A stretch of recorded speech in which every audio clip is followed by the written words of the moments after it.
Yay!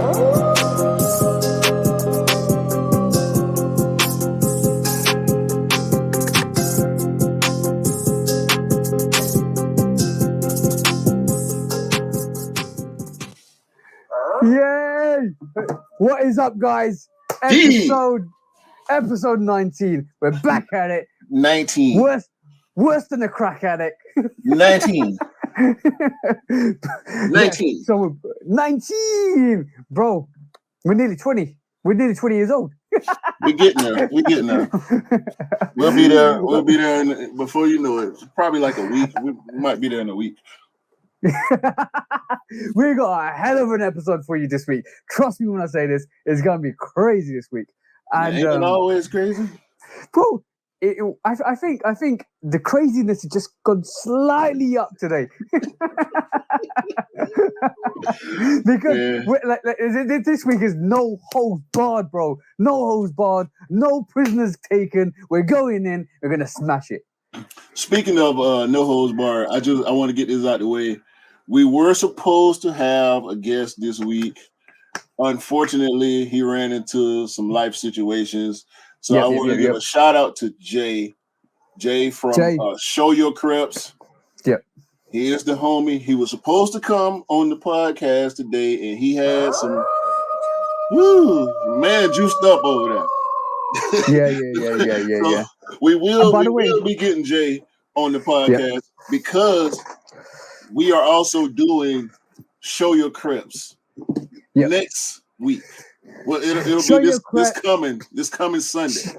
Show your crips, show your sneakers, show your tittle taddles, show your feet, show your toesy woesies. We've been going in. I mean, we're going crazy on that show because that show is the one that started all the battles, guys. Let's be honest. That Show Your Crips is what started it all. And on top of that, shout out to Jay. Hope the family's safe. Hope the family's all good. There's situations that have happened, and we respect that. We always support the bros because that's the most important thing.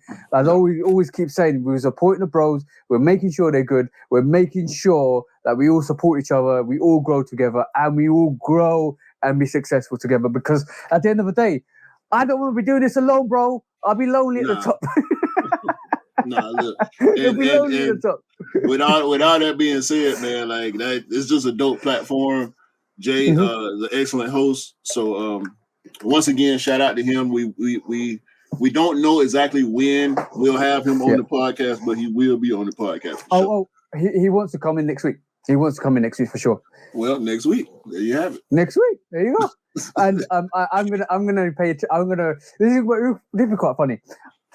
I might do a little. I might do a little Instagram account called Show Your Toesy Woesy, a tribute to Show Your Crips. So this is where you show your slides. This is where you slide in. Slide in. No, we ain't gonna do it because slides. And we talk about this. We talk about this too often, bro. Slides are not sneakers, everybody. Okay? Yeah, this is why it's called Show Your Toesy Woesies. Toesy Woesies, he says. Show your toesy woesies. No. I'll give that account to Jay. I'll create and give it to Jay. Goes, there you go, Jay.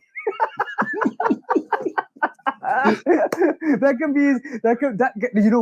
can be his little kid's account, right? Because bless him, he's got little one as well. And then literally will be his little kid's account. Show your toesy woesy. You can literally show your little sneakers and crips. You know what I'm saying? You go out, you come in, you go out. You evolution of a little sneakerhead. That's a good account, bro. The baby crips. Baby crips. Don't call it baby crips. Call it Show Your Toesy Woesies. No. I mean, that's what the page gonna just show baby crips. Exactly, bro. Exactly. Point on. It's not for us all. Sneakers is not about just us sneakerheads that are grown. It's about the evolution of small sneakerheads, babies that grow up to be sneakerheads, and to see that evolution is crazy. It'll be good because you could rename your account when you get older, so it doesn't need to be called Show Your Toesy Woesy all the time. It could be like show your crips, Junior. You know what? It is as funny as it sounds. I can see an adult person having a Show Your Toesy Woesies Instagram account. Look, check it. So when I started doing sneaker content, or when I originally had the idea to do sneaker content, when I created the name 808 Kicks for myself, I didn't think that people was gonna be calling me 808. You know what I mean? I introduced myself as Q. So for somebody that has a show your toesy woesies, if they don't tell you their name, what you gonna call them? Woesy? Toesy? Toesy Woesy. What's up, Toesy Toesy, Woesy? what's going on, Toesy? You know what I mean? What's up, Toesy Woesy? Not the Toesy Woesy signs. Yeah. Do the crip hand signs. Toesy Woesy. I told no, didn't I tell you we amped up the madness this episode? That idea, by the way, that idea for that Instagram account is literally on the spot. We didn't talk about this before. So you know you're gonna have to do that before somebody else take the name, because yo, don't worry. After this, I'm gonna go and actually register it before this episode comes out. So if you see this episode and you're gonna try and make Toesy Woesy, it's already taken. Hey, go follow Show Your Toesy Woesies on IG. All right? That's what you need to do. Yo, that's what you need to do. I'm giving that to Jay. That's Jay's account. I'm gonna say, yo, bro, take that. I'm literally gonna, after this episode's done recording, I'm literally gonna go, Jay, I got the perfect account for your little one. Instead of showing your creps, you should be showing your Toesy Woesy, because when he grows up, he'll be showing your creps junior. Mm-hmm. See what I'm saying? Yeah. So there you go, bro. That's all in the love of helping other people and helping the bros. So obviously you feeling pretty good today. When have I not been feeling good, bro? I'm always good. No, I mean I'm happy. I know I'm happy right now. I just picked up my wife from the airport. She's been gone all week, so getting my wife back. And she in there resting right now, jet lag. Yeah. She had a trip to New Orleans, so she brought me back a little son that will not be talking about. So was it Kicks? Was it no. It wasn't that. Actually, she was in the direct vicinity of one Foot Locker store, and she said they had Midnight Navies in there, which I already got, and it was something new. I think of the Chili Red Nines. Oh, okay. She said they had in there, but other than that, it was just GR stuff. I might need me a size 11 US on those military blacks if you get a chance, bro. But we'll talk about that. We'll talk about that because I feel we're definitely talking about that one because it released this weekend, and like even though I didn't hit, I will hit. I know I will hit. Yeah. It's coming. Like and like if you're lost in the sauce, you ain't seen all the angles. That's all I'm saying. You ain't seen all the angles. But what have you had on feet this week, bro? Well, I had these on today. Actually, Toro Bravo Jordan 14s. I actually I put on the Flyknit 3s yesterday. Yeah. And I didn't swap my fit, but when I had the Flyknits on yesterday morning to go make my pickups, and then I ended up switching up last night to go kick it with the fellas, watch the game and whatnot. So shout out to the Celtics losing game 3. Trolls. So yeah. Trolls. Toro 14, man. We can count the Flyknit 3s. We just looked at those last week. So yeah. So you're tempting me to keep that sneaker because the Toro Bravo 14 is in my collection somewhere, and you're actually making me thinking about keeping that. Wait, what? I'm like, It's in my Thinking rotation. about keeping it. What you mean? I want to wear it. I want to wear it so badly. You ain't worn it? I've not worn it. I've since I got it, I've not worn it. And it's one of those 14s. I love it so much, but I'm afraid if I wear it, I might mess it up. Bro, let me do this. Showcase that sneaker, bro. Showcase that sneaker. I have this foam, this white foam on the bottom. Yeah. It's gonna stain because clearly, as you can see, it's the same foam as the midsole, right? The midsole transitions channels right down into that, so that's gonna stain. This shank plate is gonna scuff. It's gonna nick. As you can see, I got nicks in it. Same thing on the side. It's gonna happen. Okay. Look. What's that? No. I'm not worried about the midsole. I'm not worried about the sole. I'm worried about the red suede, bro. Bro, this is some of the most delicate suede that you're gonna find. I mean, it's nubuck, right? It's not. It's suede. But as you can see those little stains and discoloration in there. By the way, it's gonna happen, Give us that booty shake. Give us that booty shake, bro. Give us that booty shake. It's gonna happen, bro. Look at the tire. Look at the tire on that, bro. Look at the tire on that back plate. And the tail lights. Yeah, bro. Oh, you know what? I'm gonna keep that. I'm gonna keep it. That's a dope sneaker. And the spoiler. You got the spoiler there. Ferrari vibes. Chrome tips. Ferrari logo. Yeah, I'm and as a matter of fact, I'm gonna wear that next week when I go to Show Your Crips event. So I'm gonna definitely try and wear that because that is a dope sneaker. That is a class of a sneaker, bro. 100%. I'll tell you what though, because you got a little wide foot situation going on. Mm-hmm. You may want to see if. And let me apologize for saying for the way I reacted, right? To when you said you don't know if you're gonna keep them because they are a little tight. Like 14, sheesh, bro. 14s, that toe box is real narrow. Like you can see the shoe gets more narrow from back to front. No, you know what? I don't think that's the issue. My feet at the front are narrow, right? You know what it is? My feet at the front are narrow. But my palms are quite flat. Hold on. My palms are quite flat. Flat-footed. So, you're not wide-footed. No, yeah, I'm flat-footed. So what my feet does is, if it does this, it hurts the mid of my palm, and then I find it really hard to wear sneakers like that. You're gonna make me keep picking up this shoe. The arch, yeah, it's a high arch on there. Yeah, I don't mind a high arch. The arch follows this line. And it's pretty drastic. Like I don't know if y'all can see that arch, where that arch kind of that dramatic swoop right there. Yeah, I see that. Yeah, it drops down like a hill. Yeah. So, I mean, they comfortable for me though, but I definitely had to break them in.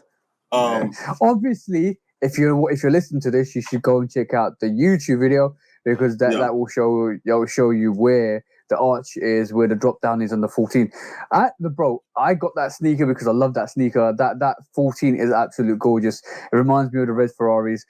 It kind of like me being blasphemous to say that I like the Toro Bravo better than the Ferraris, because it's got that black toe to it. It's got that black toe to it. It looks so nice. It's just not all red. It's just red up, red back to midsole, and then all of a sudden black toe. Like, oh my god, that's gorgeous with that white. That's part of the reason why I love it too. And the midsole on that one, it's got that the black and white Jordan 13. Yeah. Not the reverse, the so-called reverse he got game. Yeah. It's got that sheen on the midsole, like that frosty look on it, kind of like the Easter Jordan 12 lows had. It's a bit of a sheen on that midsole that kind of make it look different, bro. Is the white on it and the midsole on it are not the same color, so it just kind of add another layer of complexity to it. I mean, it's just a dope shoe, bro. That's the only 14 I got in my collection because it reminds me of the black toe 14 so much, and that's my favorite 14. That black toe with all the legendary colorways, maybe the Thunder 14, but that black toe 14 is the only 14, the only other 14 that I want in my collection, primarily that black toe. The candy canes are nice, but if I had to choose, it would definitely be that black toe.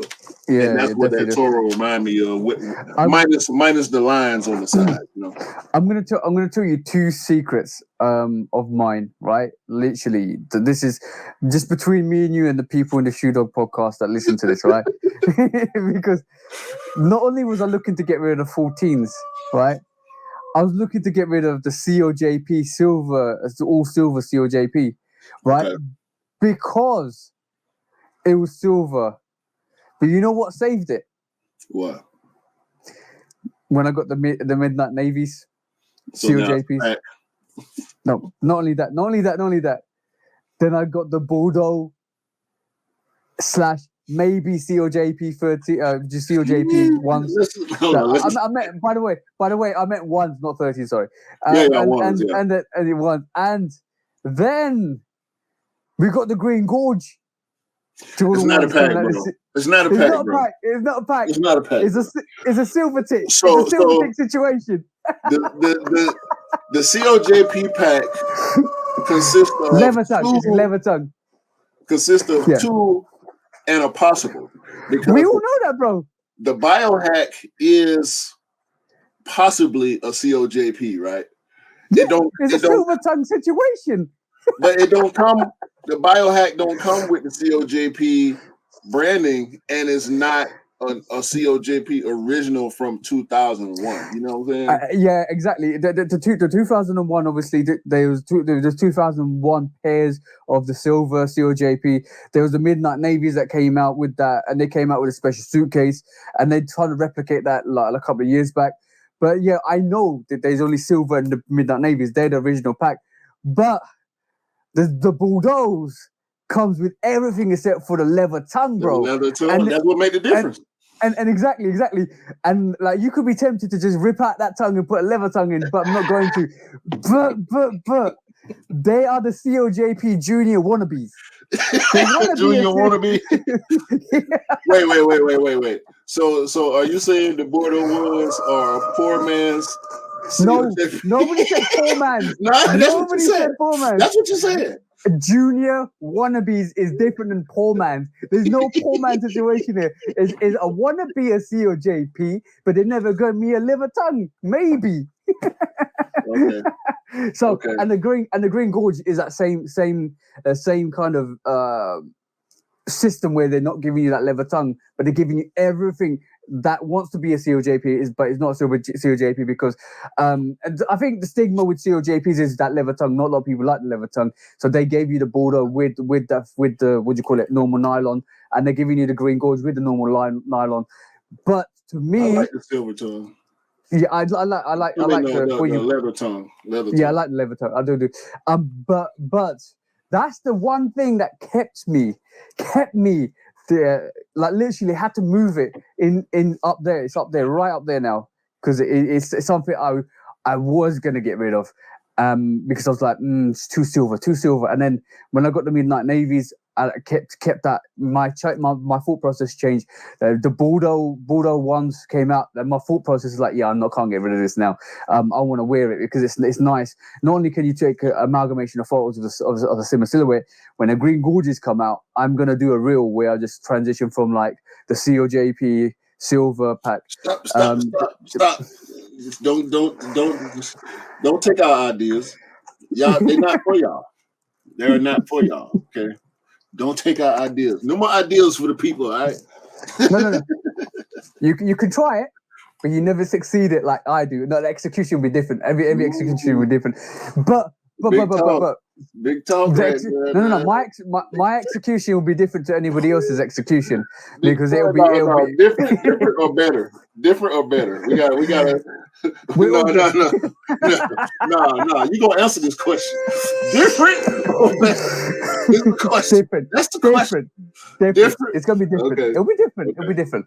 Everybody does a really good job on what they post anyway. I'm never gonna sit here and say my stuff's better than yours and your stuff. No, bro. Like we all do good things, and that's the way I put it. So it's gonna be different. My transitions, the way I'm gonna look at it is gonna be totally different to where anybody else does. Even my sneaker tag every Monday is a unique thing.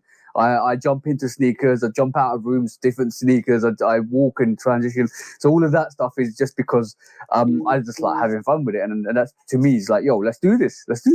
But my second secret, that was number one. My second secret is, bro, I'm very bad when it comes to light clothes, right?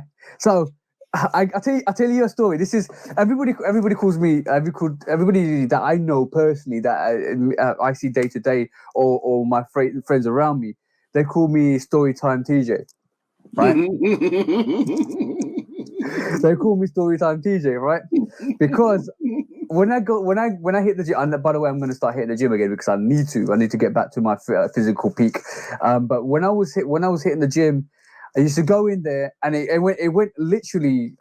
Everybody that's around me knows everybody else from me, because like I get one person, we talk, and another person comes into that group, and we all talk, and we form a massive bond. And everybody around me knows the other people through me because I'm that link. Mm-hmm. And because I'll go into the gym and I'll have a conversation with somebody, and then like progressively over the years, it went from like knowing somebody to going into the gym and spending half an hour saying hi to every single person I know before I even start training. I was like, yo, what's up, bro? Yo, bro. So this is Storytime DJ. So this is my story about why I'm really bad with white clothes. And if my girlfriend's listening to this or seeing this, she'll vouch for this because this is the situation that happened last week. So you wear some damn. You wear the hell out of some white too now. Yeah, of course I do, bro. I'm very. I don't like it at all. What do you mean you don't like light clothes? I don't like white pants or shorts. Yeah, bro. Bro. I don't mind it. I got 17 pair of white pants or shorts. I know. Like you always got on white bottoms. I know this. But I don't do white jeans. That's the only thing I don't do. I like dark jeans. Yeah, white jeans suck. Yeah, exactly. But I was driving back, and I did this to my my beige cargo pants once. I had a coffee. I was drinking it, and I just literally went like that to open the door. Coffee went splash on my cargo pants. I was like, bollocks. They're custom now. Eventually got the mat. So I recovered them. But in my mind, I was thinking, yo, I can't do that anymore. I can't have coffee splash all over my jeans, right? So I was driving back from Chichester, from the wedding. Had the coffee in my hand, and I put it down, driving and stuff like that with my mate. And I said, I'm gonna be really careful because I can't spill this coffee on my grey joggers, right? And grabbed it, bro, drank it, put it like that, stable, right? Stable. All I saw was bloop, pops up all over my pants. I was like, put the cup down. I went, ah! That's not it, bro. That's not it. So I'm like, okay, cool. I'm gonna be extra careful now, right? Ended up picking it up, drinking it, putting it back down, and then literally it went bloop all over my grey hoodie, bro. I can't make this up, bro. I got it clean. Because as soon as I got home, it went in the wash, bro, and it was clean. I was this close to giving you a card. This is close. Oh, by the way, I need to get my cards. I mean, you in deep penalty range right here, sir. but Deep penalty range right here. But I got it clean. That's the main thing. But you okay? Cool. This one I might get a card for. I actually might get a card for this one. So so let's just go with the fit. So I'll talk to you about what happened with my fit when I came to kind of arranging what I need to do. But what was your fit this week? What was on feet this week? That was it for me for the 14s and the threes, the fly knit threes, which I love. I mean, I couldn't wait to get them on my feet, but I think I'm a half size over where I need to be. Okay. So I'm probably gonna be back in the market for fly knit threes again because I got 11 and a half. The 11 and a half is a little bit roomy, so we'll probably be in the market. Okay, cool. What about you, man? What was on my feet? So obviously you saw the picture. If you want to bring it up, you can show the people my fit for this weekend. So obviously on my feet this week was the one, the only, and that's from Candy Canes 84 highs. But what else you had on? I had it. The bro's like, forget your forums. Stop showing me those forums. I don't want to see forums. I know you had something better than that. So I also had the Midnight Navy, Air Trainer Midnight Navies, the Air Trainer Proton. Yeah. So I had a plethora. Obviously, the Winterize 4s came out, made a visit. I almost wanted to put these on feet. The Jordan 13 Royals. Yeah. That's one of my favorite 13s. Yeah, definitely. Dope 13. Like the polar opposite of the breads. But really, really nice. Really nice. But so how I had a difficult time choosing my fit on Saturday, bro. So you had a difficult time choosing this. Yeah. At one point, I picked up the corianders, the Air 21 corianders. I wanted to wear those, right? And then it was I can wear the cargo pants, and I want to wear this beige top or this brown top. My girlfriend's like, it's summertime. You can't wear four colors for summer. I was like, why are you telling me this? And then I went through grey, and I thought, well, I've been wearing too much grey. I can't wear the Wave Runners again. I can't wear the Air Trainer ones again. I don't want to wear the Photons.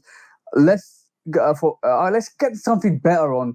And all of a sudden, it was like, okay, cool.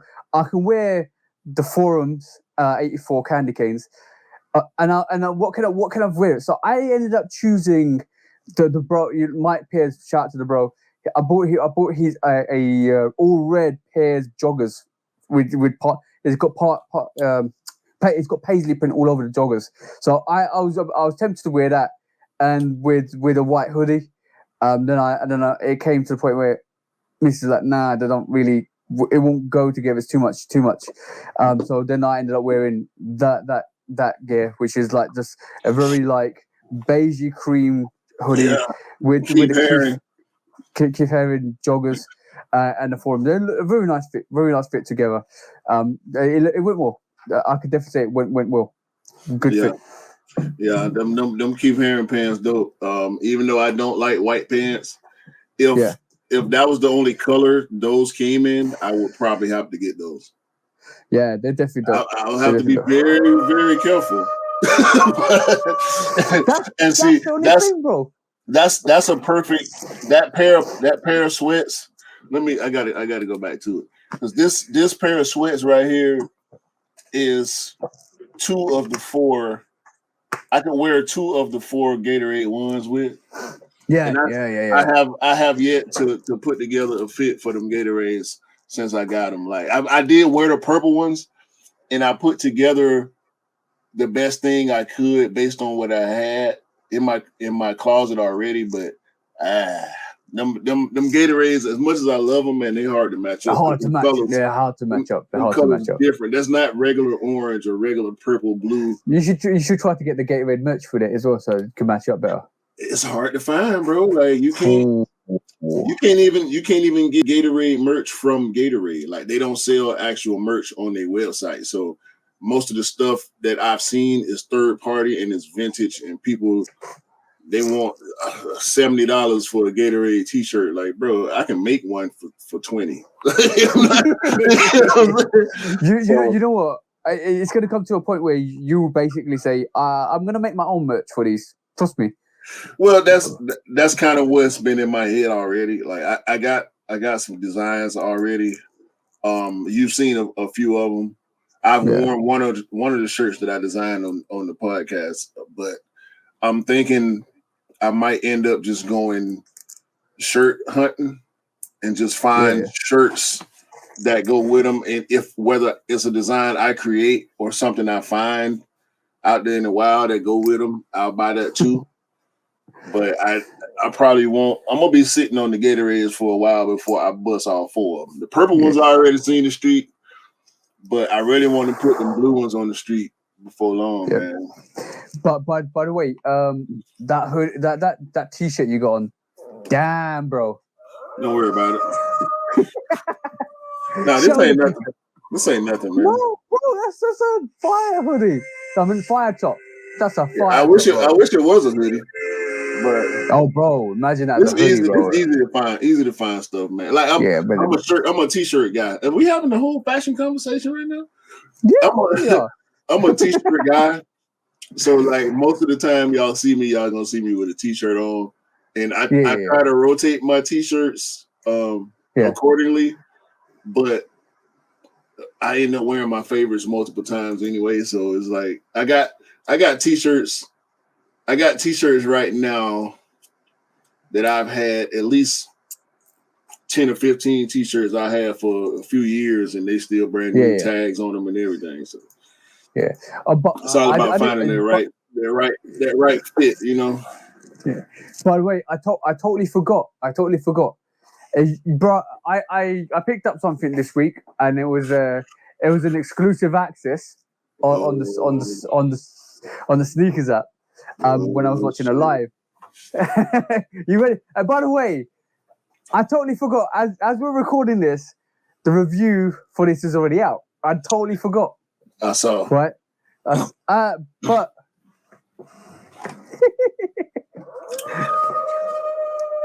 this is the Matter Root Max 1 Light Matter Root. That's a dope ass shoe. And by the way, it's not mine either. I was about to ask you. That was going to be my next question. Who is that shoe for? Because I know you don't do lows. This. If it wasn't pink, I would have went for it. Yeah, but I think this is a very nice summery shoe. Very nice summery shoe. It's in hand. The pink is way more darker. It's more of a darker salmon. But I like. Hey, you don't need no salmon. I eat salmon. I don't wear it. But the insole, bro. Look, the insole of it. It's got the Air Max 1 traction on it, and underneath the bottom too. And it's got some vent holes on it and everything. This is dope. This sneaker is dope. And by the way, inside this, look at that greeny, aqua greeny. Yeah, blastboard. That reminds me so much of the concepts. And where is my? I just put the paddles back in the box. I don't think I pulled out the insole on the paddles. I'm not sure if all Air Max 1s come with that imprint on the bottom. No, I think only special pairs. Do. So in my review, obviously the review's out. So guys, if you get a chance, go and watch it. But in my review, I said that this sneaker is like a sneaker that's gone back to basics, back to nature, back to neutral colors, back to the essence. And it feels like that. With this and the tree lines, even though they're not part of a pack, it feels like it's gone earthy mode. I think they are though. Yeah. the box doesn't say it is because the box label on the tree lines is different to the actual wording to it because it's not even doesn't say SP, doesn't say anything. But on the tree lines it says I can't remember what it says, but it's a little abbreviation at the end. This doesn't have it. But what I actually think about this sneaker is a back to basics, back to nature, back to the roots. This is why tree lines is more earthy, more nature.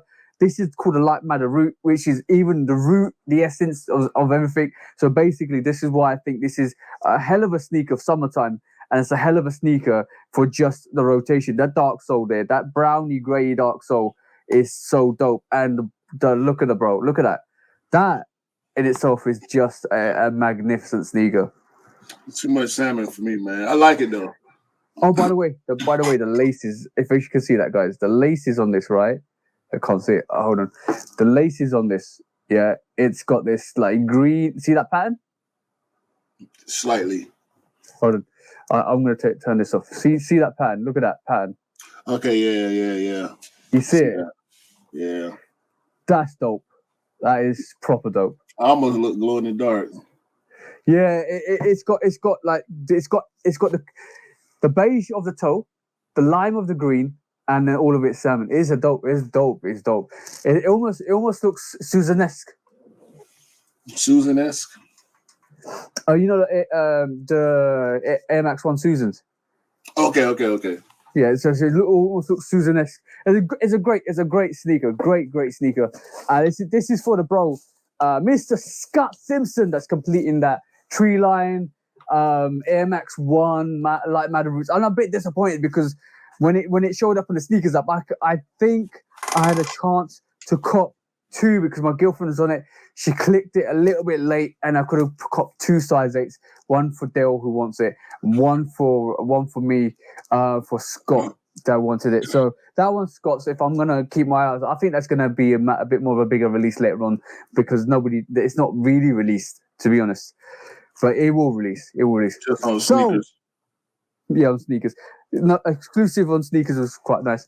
But what did you get this week, bro? I only got 1 pair this week. Actually, 2 pairs of the same shoe. I did hit on something else that's coming. Y'all see next week probably. I see the box already. Yo, without doing the review, do the review. Because my review will end up being live before this episode airs, but it's a quick little once over. What'd you think, bro? They dope, man. Heater or keeper? Heater or a beat? Like not heater or beater. Like, are you gonna keep it or? Not you personally keep it. Would you recommend it, or would you like basically say, nah, it's not worth it? I would recommend it. I'm not. I didn't go for these because I have PSG 4s. Yeah. The only reason I let this shoe pass. Outside of that, I mean, it's just dope, bro. It's just dope. That's all. I mean, it's just like look at the. I don't know if you can see. You see that, bro? That's all you need. That's all you need to see, right? No. Look at that. Yeah, I need you to source me a pair, bro. Look at that. That's all you need to see to know. I think I need your assist. I need your assistance with this and the Rui 8. Yo, if you know sneakers, bro, and you see something like that on your sneaker, you already know what time it is. Yeah. You know what time. By the way, let's talk about the subject matter. It rolls into the subject matter that we're going to talk today. Okay, cool. Wait. No, you're right. It does. It also rolls into this. Oh, we got I saw that Crimson situation. Shit. Oh my God. We got a red Crimson situation, bro. First of all, look at the finish on the paint, bro. That's Yo, That's horrible, bro. that's major orange peel on that paint, and this glue. Like, who glued this? Who glued this? My nephew, my 6-year-old nephew glued this, right? I mean, come on, bro. That needs to be stripped down. Oh no, Glue and no, paint. That's glue no. and paint together. By the way, I noticed this the other day. I noticed this on my Tinker Freeze the other day. Hold on. What you got there? Just so see that. You can't see it. Hold on. I need to turn down the light a bit. Hold on 2 seconds. Right. So can you see that? Can you see that bubbling right in the corner there? Right there. Look at that. Hold on. Right there. No, I can't. It's too dark now. It's hold on. Shit. I noticed this the other day. So they might be able to see it now. Hold on. Okay. I see it a little bit. When you turn at a certain angle, I can see it bubbling a little bit. Yeah, and then also the paint job on it's not too great. See that right there? Jordan Brand always be having this quality issues. So like it's we got to live with this. Like kind of it's gonna happen. Yeah, at this point. Bad. That's bad. That's no, bad. but that's minor. That's very minor compared to this combination of glue and paint that you see right here. Like that you gotta put work into the shoe before you can even put it on your foot, man. Yeah, that's bad. That's really bad. Like, I mean, look at this, bro. Look at this. And clearly this is a grade school pair, Hell right? Hell no. It's a grade school pair. But if you're looking at, and please, y'all do y'all due diligence on these fours, because these military blacks looking like they got potential to have a crimson type quality on some of them. That's glue. That's glue that's been touched. So it's dirty glue. It's on the stitching. Like, and you're gonna have to rub it off. Maybe if you're careful of. Yeah, I was about to say acetone or alcohol. Maybe alcohol, because alcohol probably ain't gonna rub the paint off. Yeah, but the only problem with alcohol is, bro, it stiffens up the leather bit, so you can actually suede it. Well, that's how you suede out your sneakers. When you put stuff like this on your sneakers, which is this alcohol, this is isopropyl panel alcohol. This literally will stiffen out the fibers in your leather, and then when that happens, you can kind of this stuff. You can kind of this 99.9% alcohol, or a derivative of it. But what happens with this is when you put this stuff on your sneakers, it stiffens the fabric on the leather, and then when you go in and use a very low grit paper. High grade, but very low fine paper.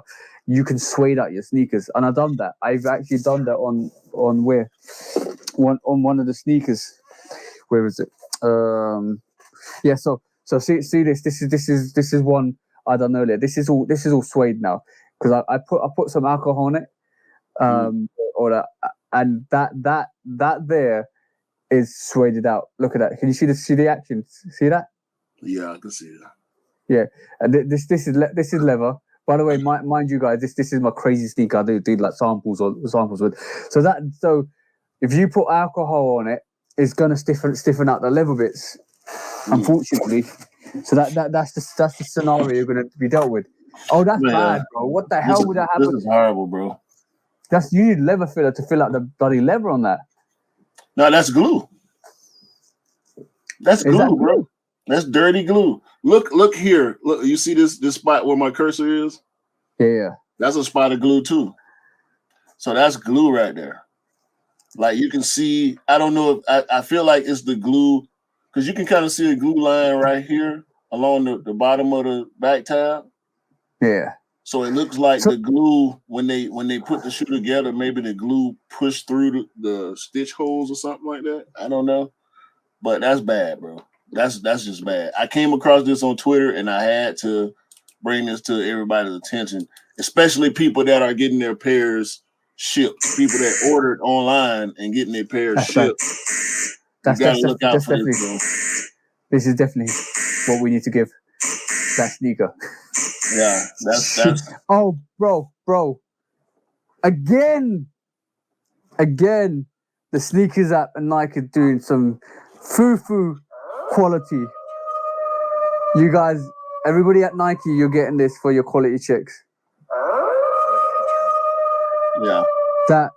That's well deserved because, bro, I know we used to have QC problems before.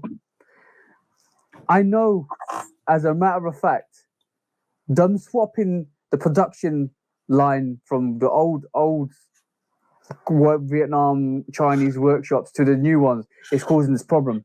It's definitely causing this problem because there's less care. There's less care and respect on those sneakers because they're like, oh, we just push these sneakers out constantly, bang, bang, bang, bang, bang. And all of a sudden, what you're finding is we're having these situations where the sneakers are coming out and they're just not great at all, Right. Some like you're having situations. I've not seen how bad that is until Scott sent me it today, and you showcased it in the Shoe Dog podcast because I thought all pairs are fine, but they're bad. That's bad, bro. Yeah, I haven't seen a bad pair in person yet. Hopefully, I won't, because if I do come across any other pairs that will be in my possession, it'll be 11 for you. So yeah, outside of that, I'm cool on those because I'm chilling. I'm chilling with my PSGs over here. Yeah, but by the way, I'm gonna say one thing.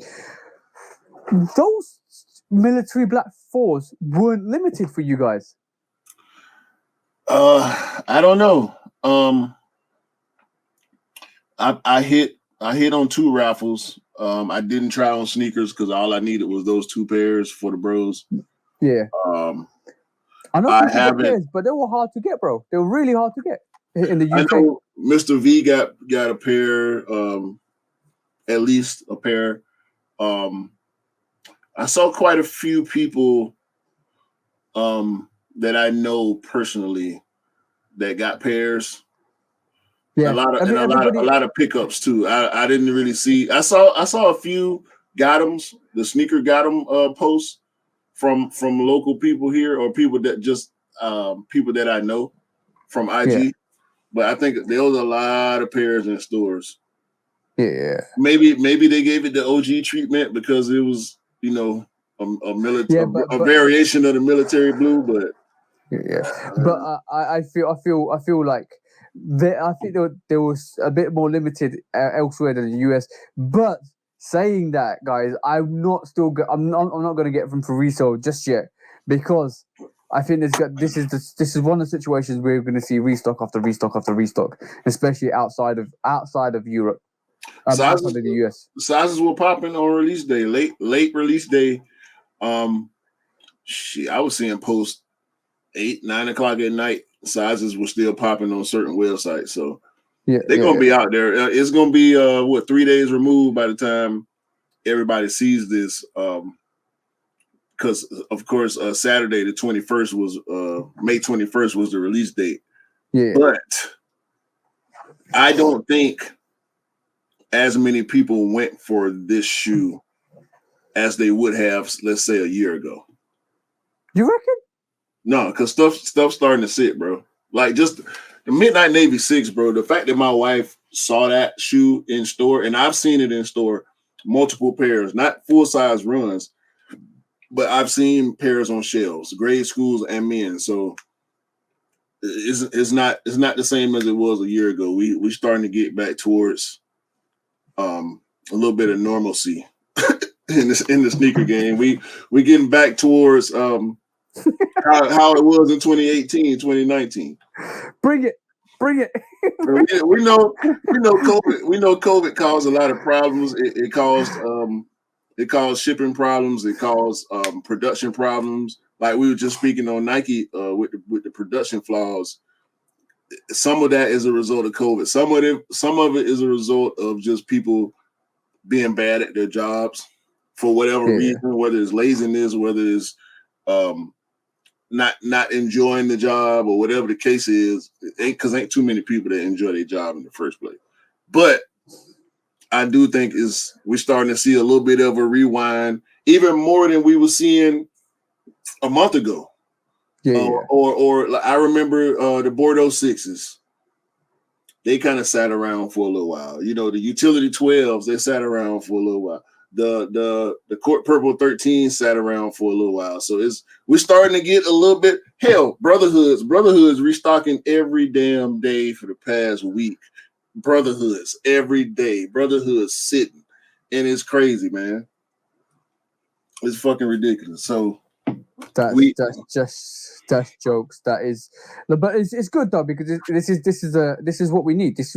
We need to make sure the people can get their sneakers for the right price, and it's always going to be like that. Because I'm glad it's like that, because basically it means that people can get the sneakers they want. People can actually go and pick up and look at sneakers in hand. Because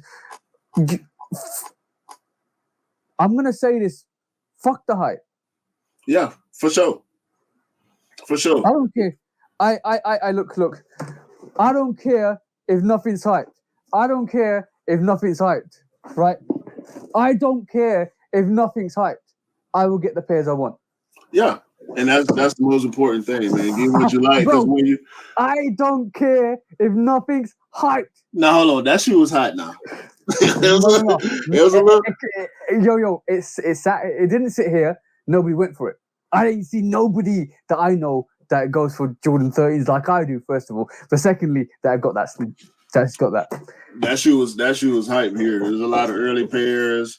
It sellouts. I mean, easy sellouts, bro. And it was holiday time too, so there was a lot of charity raffles going on, and people was cashing out, man. And shout out to the people that hopefully got the benefit from the raffles about that Royal 13, because that thing went crazy for a little while. I ain't gonna lie. That was dope.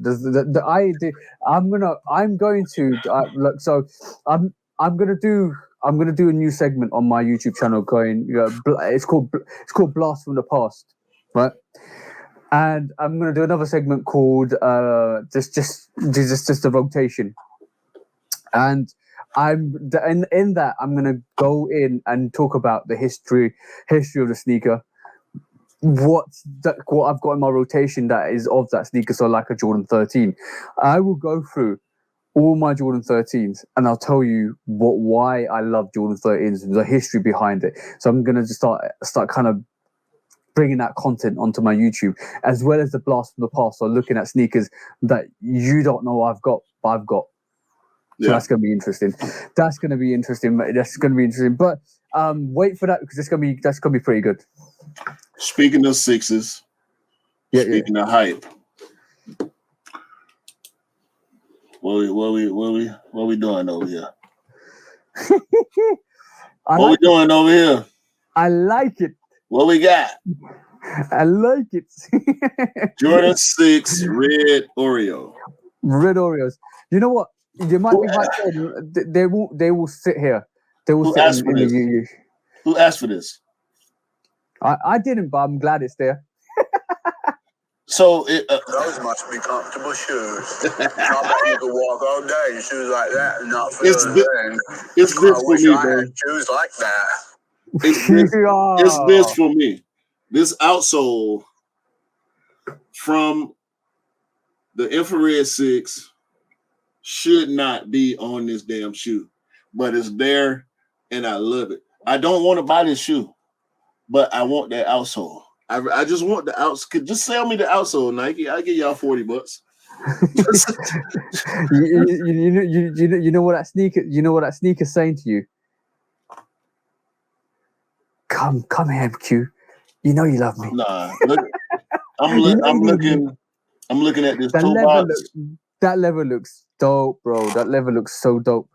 Looking at this toolbox, it makes me think about the Midnight Navies, because the leather on the Midnight Navies, it ain't even no discussion about. Like we ain't. Did you get the Midnight Navies? Yeah, showed them last week. I can't wait for that release next month, bro.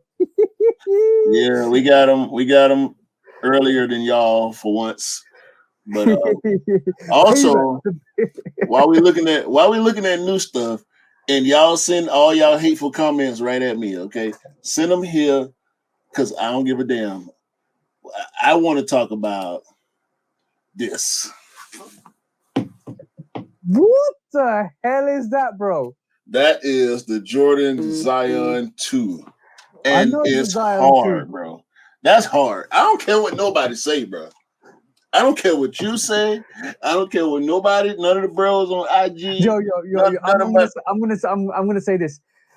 I knew the Zion 2 Voodoo was coming out. I've not seen the pictures of it.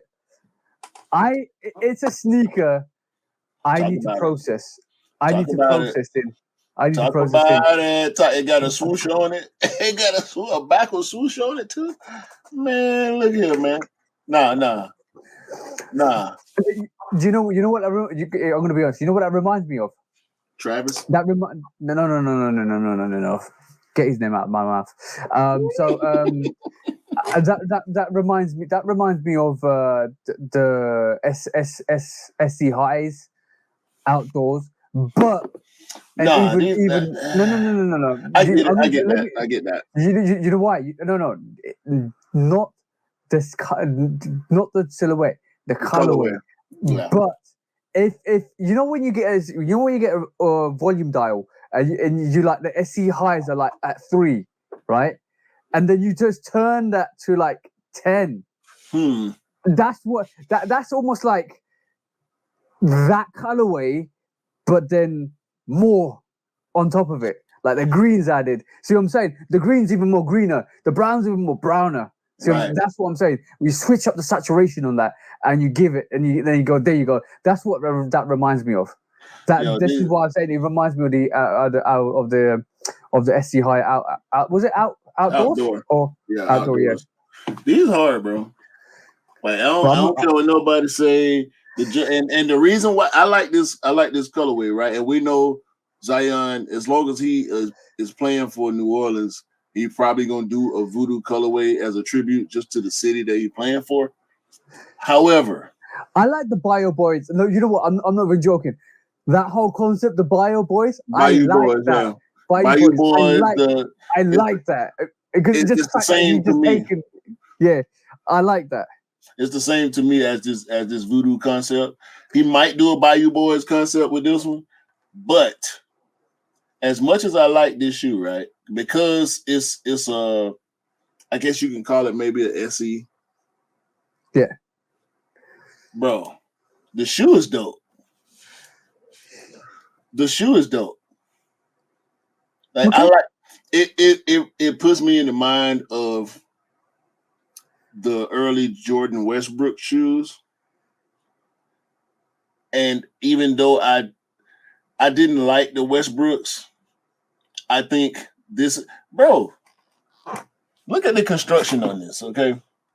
Never mind that this picture that we're looking at right now of the Jordan Zion 2 is fully laced. Like this how your shoe gonna come out the box. So ain't nobody, it hadn't been prepped to wear. It hadn't been worn. This is probably a sample. The best sample they got, or maybe the last sample they made before they started full production. These hard, bro. These hard. This reminds me of a late 90s Nike basketball shoe. This reminds me of early Team Jordans, when people actually went after Team Jordans before it was like an afterthought or a... Can I say one thing though? What you got to say, man? It looks like it's been the front guard is reinforced. So like when the designs blew out on Zion Williams, when he went through like that sneaker and it literally just blew out the upper to the midsole. It literally looks like that strap is not straight across, it's diagonal and it's connected to that pivot point to the toe where you like. This is a great example that like the forums. That pivot point right there is when that pivot point right there is when you land and you pivot. That's reinforced. You can see it from the uppers as well, from the top value. And when you look at it, you can see the cushioning on the inside. The outside, it got a sleek design, but it's the overlays, bro. Like we don't get overlays like this too often. Like this is a retro style of shoe right here with the strap. You know, the 4 foot strap. Obviously, I mean, if you look at the back, you can tell that's reinforced, right? That might be PVC or something like that. and we got this right here. It's glistening up here around the collar, like Yeah. all the ventilation, the zoom. Zoom. Like who got something bad to say about Nike Zoom? Zoom No, Air. Nike's Zoom is comfortable, bro. Like Zoom is this a dope shoe, comfortable. bro. I really like this compared to I his don't, first shoe. The I first don't, I shoe, don't go. I don't disagree with you. I feel like that shoe is like we discussed this. We actually discussed this offline, not on the Shudo podcast. We discussed the fact that why Zion's got injury problems, and we're talking about basketball now. Why Zion's got injury problems? Why he's heavy set.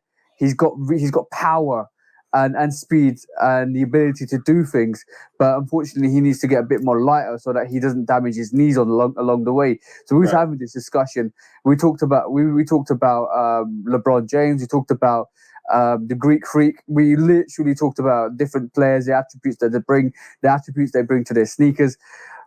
This sneaker is not going to be for everybody because you got to remember, athletes sneakers and athletes design sneakers are going to always be dictated to the athletes. So when you get LeBron, when you like LeBron 15's got like a bubble all the way through. You're talking about like a air unit that goes all the way through to front to back, right? Yeah. And it sits higher. And when regular people try to wear it, it was like I feel like I could twist my ankle. I could feel like I'm like a bit higher up than normal. It was like an extensional heel unit to them. So, but the thing is, when LeBron wears it, that there's going to be so much compaction, and he won't feel it. So when you get specially designed sneakers that are for athletes, like LeBron range, KD range, Kyrie range, Zion William range, they're designed for these athletes because these athletes are going to run through them, and they're designed for that body type as well. So Zion's a big guy. He needs that. Even if you look at the traction patterns on here, they're horizontal, right? We used to seeing herringbone traction being one way. I see it horizontal. It's actually vertical on here. We're used to seeing it horizontal from medial to lateral side, but on this shoe, it's vertical from the toe to the heel. So these, I expect them to be pretty beastly. I mean, when you look at the construction, you're looking at the stitching, all the overlays. Like you don't see overlays on these new age basketball shoes like we see it right. I mean, look at that toe box, bro. That's straight out the 90s.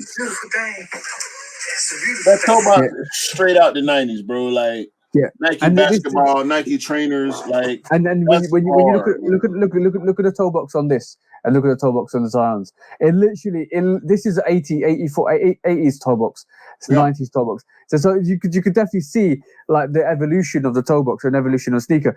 But you gotta love Nike. However much people hate Nike and how much people that hate like the brand themselves, you got to kind of appreciate Nike for what they do. Nike for what they do, 100% concentrate on their athletes, concentrate on making sure their athletes perform number one. And with Nike being their 50th birthday this week, they do, and you look at the lives, they re-emphasize the fact that Nike was always number one, looking out for their athletes first to make sure their athletes had the best kind of equipment to do the best job. And this is why Nike's at the best at the moment, at the peak of their range at the moment, because they will put their athletes beyond anybody else and make sure the athletes can perform. And this Zion 2 is exactly that, bro. Yo, they put some shit, they put some thought, and they put some tech in this shoe, man. Like it's got the air strobe on the back, which means it's gonna feel good. It's gonna feel good. And the way, just looking at the way it's built, bro, the traction patterns and all that, like this gonna be a beast. Anybody that's hooping, I like that. Look at you know what? That midsole to the back heel and back up to the tongue, right, bro? That's straight from the 90s, bro. It's fire. Like it's just fire, bro. Concept, execution, design. Like I'm on board now. I'm on board now with Zion. I'm going to probably try to end up getting a pair of these. I don't know which. I'm definitely going for that voodoo pair. I'm going for the voodoo pair. It'll be something different for me. It'll be something different for me because I typically don't buy new age basketball shoes because of the way they built. But this Zion, that Zion 2 is built like a 90s shoe, and that's what I love. I'm just saying. I know why you like that. Why? See those last couple of pictures you put up? What, the space? Seeing in space? No. That model to me looks very close to the Air Trader Freeze, bro. The SC highs, like it kind of. Man, we can move on to the next topic. Jordan 5s, SC highs. We can move on to the next topic, bro. We ain't gotta talk about that. Wait. Oh, no. I got new segment. Okay, cool. Hold on. Okay, new segment. This is called facts for the week. Right. Number one, did you know? Let's see if you get this. Did you know Phil Knight was going to call Nike? Wasn't going to call Nike Nike. Right. What was he going to call it, bro? I can't remember the name. It was something sports something. I know the word sports was in it. No, hell no. Because that's irrelevant, bro. No. Listen, do you want my Dimension 6? Yeah. Do you want my Dimension 6? It was something weird, bro. It was so weird. Like, I'm like, okay, I'm not even gonna remember this. I'm so glad. Just get that out of my mind, dog. I'm so glad he called it Nike, bro. So much. Nike in the UK, Nike in the US. By the way, Mythbusters, right? This is a quick Mythbusters. Let me get this audio. So this is a quick Mythbusters, right? How do you say N-I-C-K? N-I-K-E, I mean. Nike. How do you say N-I-K-E? Nike. Right. In the UK, we call it Nike, right? Yeah, like Mike. Nike, exactly. But fun fact of the day again. We always bring the fun fact. It is definitely Nike after the Greek god. So you can spell it like you want to spell it, but Phil Knight named it after the Greek god Nike. Yeah. So when you say Nike, say Nike. When you see Nike, say Nike. Like, I understand, of course, it's language barriers and stuff get lost in translation, from words that are created in a country that don't exist in other countries. Like that meme, that Air Force One meme. Brandon, I fuck one. Okay, so that's how they translate Air Force One in whatever language was being spoken on that audio, right? And for what Nike is an ancient Greek, it's a goddess of victory, daughter of the giant Peleus. So basically, the name itself, the way it's spelled is not the way it's pronounced, and you got to remember that, guys, because it's definitely called Nike. I know there's a misconception when you read it like Mike, it's Nike. It's not, because the way it's supposed to be pronounced is after the Greek god Nike. So let's clear the air, guys. It's actually Nikkei, but Nikkei. We say Nikkei. Okay. Hold on, man. So I like this new segment. Fun fact of the day. Goes straight into Mythbusters because we broke two conventional things, which was number one, it's how'd you say it? And number two, fun facts of the day. Yeah. We gotta say the Nike. You gotta say the swoosh. It's not swoosh. It's not swoosh. Oh no, we always say swoosh. We always say swoosh. No, I've heard people mispronounce that word. It sounds. Swash. Let's just say swash. It's ridiculous. Swoosh. No, we just broke everybody. We just broke everybody's heart by saying it's actually not Nike. It's Nike. Hey man, that's what people in the UK. Yeah, I've heard people in the US say Nike, and I always feel like it's just to separate themselves, or to just to be different, just call it Nike or whatever. But nobody that I've ever heard talk from Nike calls it Nike. It's always Nike. That's the way it was introduced to me. So that's what it's going to be until I get buried in Jordan 5 Black Metallics. Now, next up, we're sharing today. I want to share. I want to know. Sharing is caring. I want to know your thoughts on this shoe. It's not the for you. Billie Eilish Air Force One low. Do we have to talk about this? It's not for us, bro. This is not for us. Is it dope? I like it. I like the concept of it. I like the patchwork on it. I like the stitching all over the front of it. I like the fact it's a female sneakerhead putting her stamp on a sneaker that is relevant for the range, but it's not for us, bro. I think it's a sleeper. Yeah, I'm not an Air Force One guy. I do like this shoe though. I think it's gonna be a sleeper. I think but Billie Eilish's sneakers aren't going anywhere. Her last couple of sneakers sat on the shelves, but I still believe she deserves all the credibility, all the creativeness to do what she wants to do, because she's earned the right to do it. And if people don't want to pick it up, people don't want to pick it up because she's so like. I commend uniqueness. I applaud uniqueness. As a matter of fact, you're Billie Eilish, right? This is for you. A round of applause. A round of applause for doing what is natural to you, to giving your style and flavor to the sneaker that you want. Because at the end of the day, that's your style. That's the way you want to interpret that sneaker. That's the way you want to design that sneaker. That's the way you want to pull it out. It's not for everybody, bro. Like you can't knock somebody for putting their inspiration on the sneaker and their meaning behind it. Like if I design something or you design something, bro, I'll probably end up liking it anyway. But if you design something, right, it's not going to be for everybody, bro. Like, and the thing is, the way I look at it is, the more creative people that come into the spectrum to give their ideas, to give their kind of outlook on it, to give their like touch on it, it's gonna be like not Off-White's not for everybody. Sean Weatherspoon's not for everybody.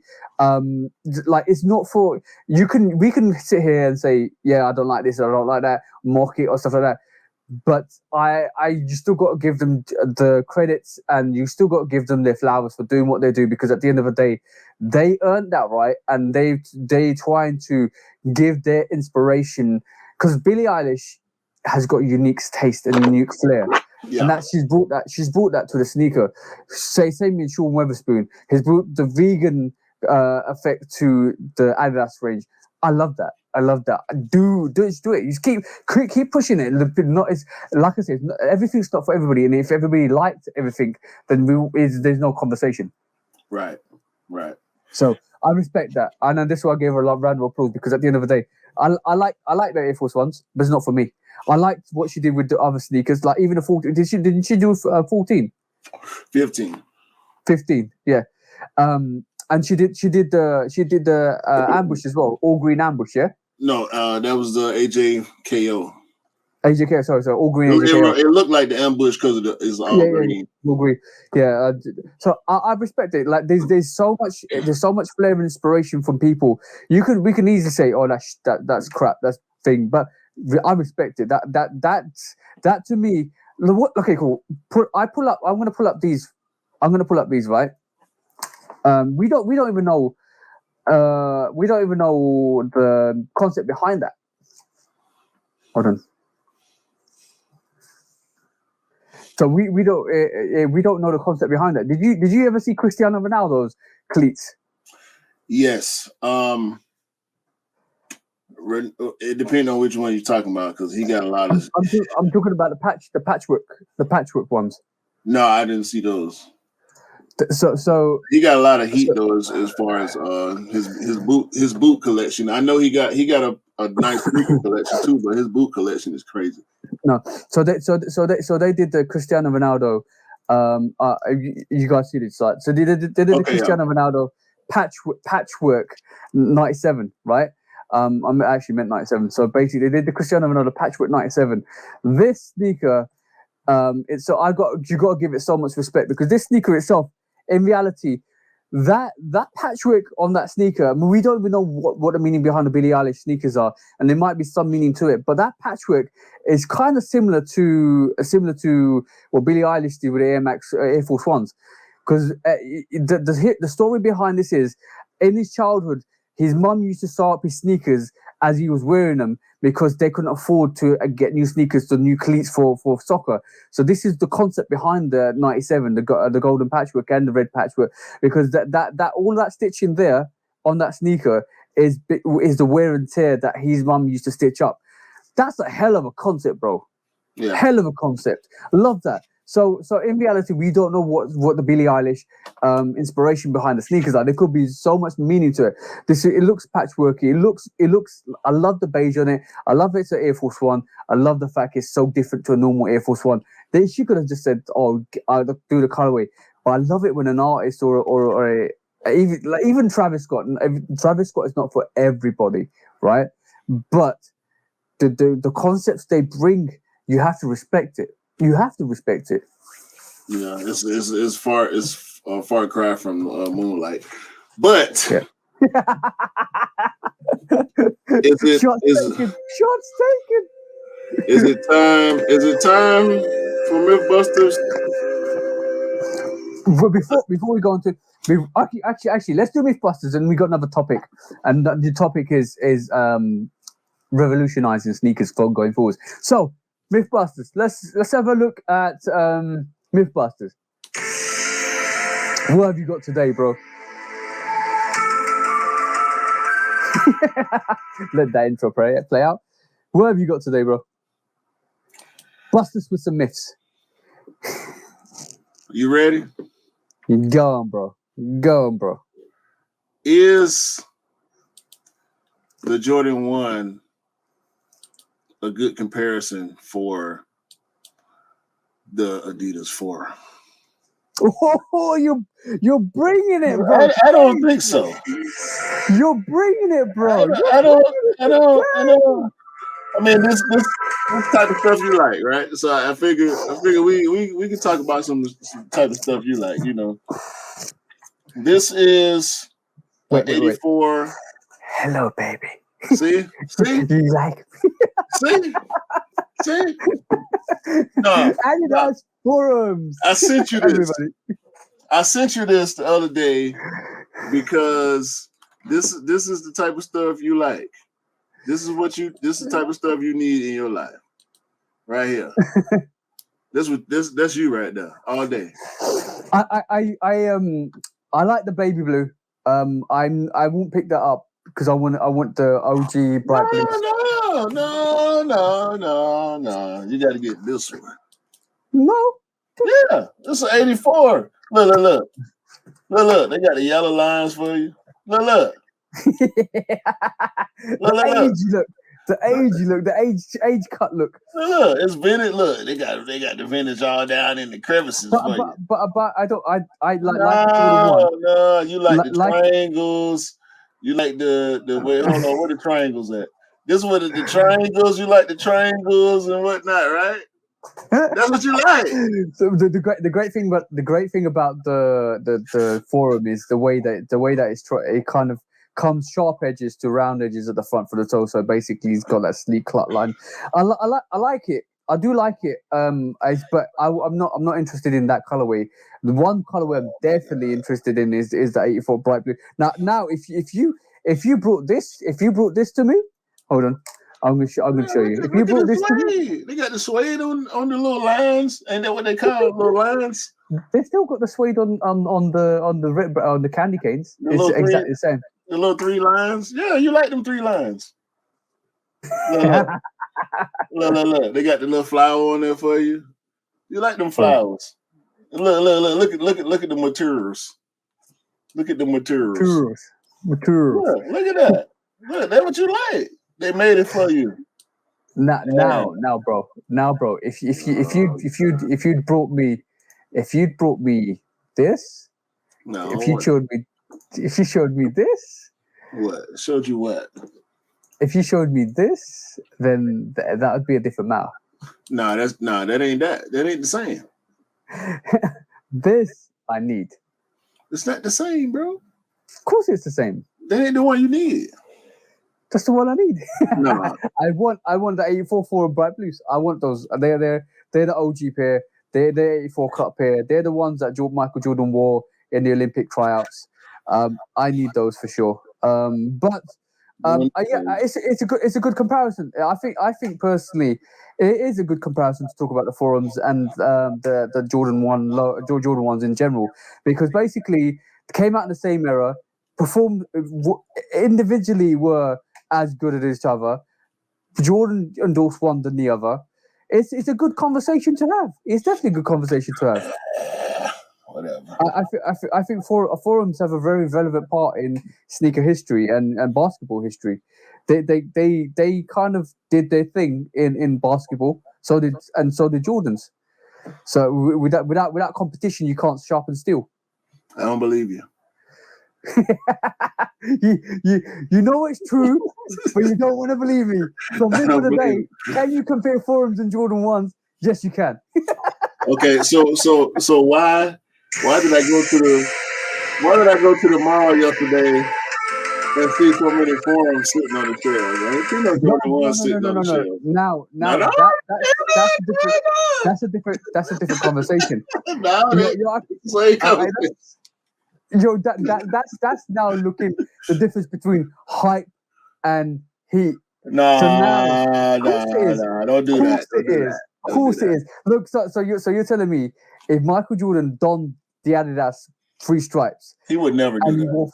No, but he wanted to. And if he wanted to in 84, 85, and if that had happened, we would see Jordan 1. No, you won't even get Jordan 1s. We'll be seeing SB Dunks sitting there, bro. No, don't come at me that way. No. On a true level, you're right. You're right, because the difference between a forum and a Jordan 1 is totally based on the desirability, because the desirability and the history behind a Jordan 1 and a Jordan range is way more superior than the forum range. But you can't deny the forum had an impact in the 80s. You can't deny forum was relevant in the 80s, and it was influencing Jordan's mind to actually go and join the brand. But these hard though. Yo, hypocrite. These hard though. I ain't gonna front. Yo, these cloud what is it called? Sky Rush forum lows. They are not OG cut, but what's the difference between a regular forum and an OG cut forum, right? Yeah, but I can guarantee the materials on that are super dope. If you picked up the neutral grey ones, that's the quality you're gonna get on those forum lows. They are super. I've got forum 1. I've seen forum 1s, forum 1 lows, and the quality is bar none so good, bro. I really just like the outsole. Yeah, and the price range. Yo, this is a dope outsole, bro. That's a dope outsole there. No, I'm talking about this blue outsole. That one you got over there is trash. But hold on, shut up, bro. What the hell? By the way, forum be calling your name. Nah. I won't be getting no forums, bro. They got them. Nah, they're not gonna release nothing. One day they're gonna release something. You'll be like, yeah, I can't. I need to get it. I need to get it. They're not gonna release nothing, bro. I've been all in the mall yesterday. Like, nah, bro. I was looking at them. I didn't touch none of it. If I touched any of them, my fingers were gonna probably catch fire. But no. Holy water. Yeah, I would have had to rub my finger on my Nike shorts. But on a serious one, there's a great comparison to be made with the forum and the Jordan 1. I feel like Forums don't get as much. As much love because obviously because of the Jordan brand and Jordan ones, but 100%. I think we're in a forum for a day. All I got was stuff like that looks really retro. I love the retro look on the sneakers, and that's why I love it. It's so retro. Like you wear that, you're back in the 80s, bro. Yeah, it looks old and out of style, right? No, it looks old and good in style. And you know what? Nah. The great thing about it is that nobody else wears it around you, and because everybody else, it's being a bit different at the right time because everybody else has got Jordan 1s, Jordan 3s, Jordan 4s, Jordan 5s, not hardly in Jordan 5s to be honest, like just like Air Force 1s, and you're like, let me just wear a forum. Let me just wear it because it's different, and you will get looks because people are like, oh damn, that looks nice. It does. It looks like it definitely looks nice on feet. Definitely looks nice on feet. I get that anyway. I don't need forums for that.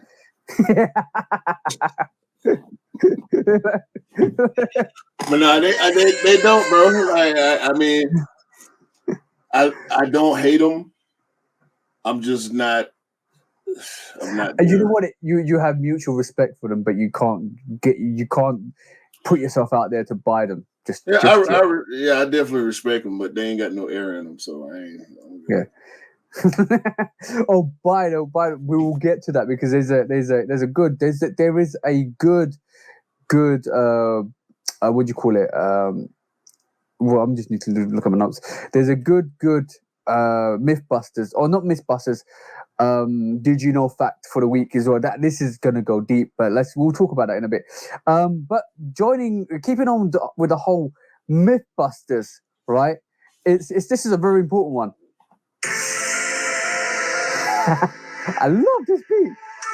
You need to do a remix with it, bro. So Mythbusters, do resellers know stock levels? Fuck no. Straight in there with the 1-2 combo. No, man. They listen. So you and I, right? We are invested into the sneaker community, right? Yep. Which means we have the sources. We have access to the sources that majority of the sneakerheads have, and sometimes we may go a little bit beyond, right? Just to make sure that we on point. People put out these stock numbers, and we never get fact checking on stock numbers. Yeah, Nike ain't coming out saying is this many pair of Jordan 3s. Adidas ain't coming out saying is this many pairs of Yeezy 700s. New Balance ain't coming out saying is that many pairs of Joe Fresh goods. I don't know what source these people have. Hopefully their information is accurate. You can't check it. You can't check it. You can't fact check it. Right. So when we're talking about stock numbers, we get stock numbers from insiders, quote unquote insiders, that are supposedly talking to the people that know the stock numbers. Yeah. And so hopefully when we do see stock numbers, they're accurate for the sake of us wanting to trust the information that we're getting. Hopefully they're not accurate and there are more pairs available than they tell us most of the time, because we want to get the shoes and we want other people that want the shoes to have them, people that's going to actually wear them.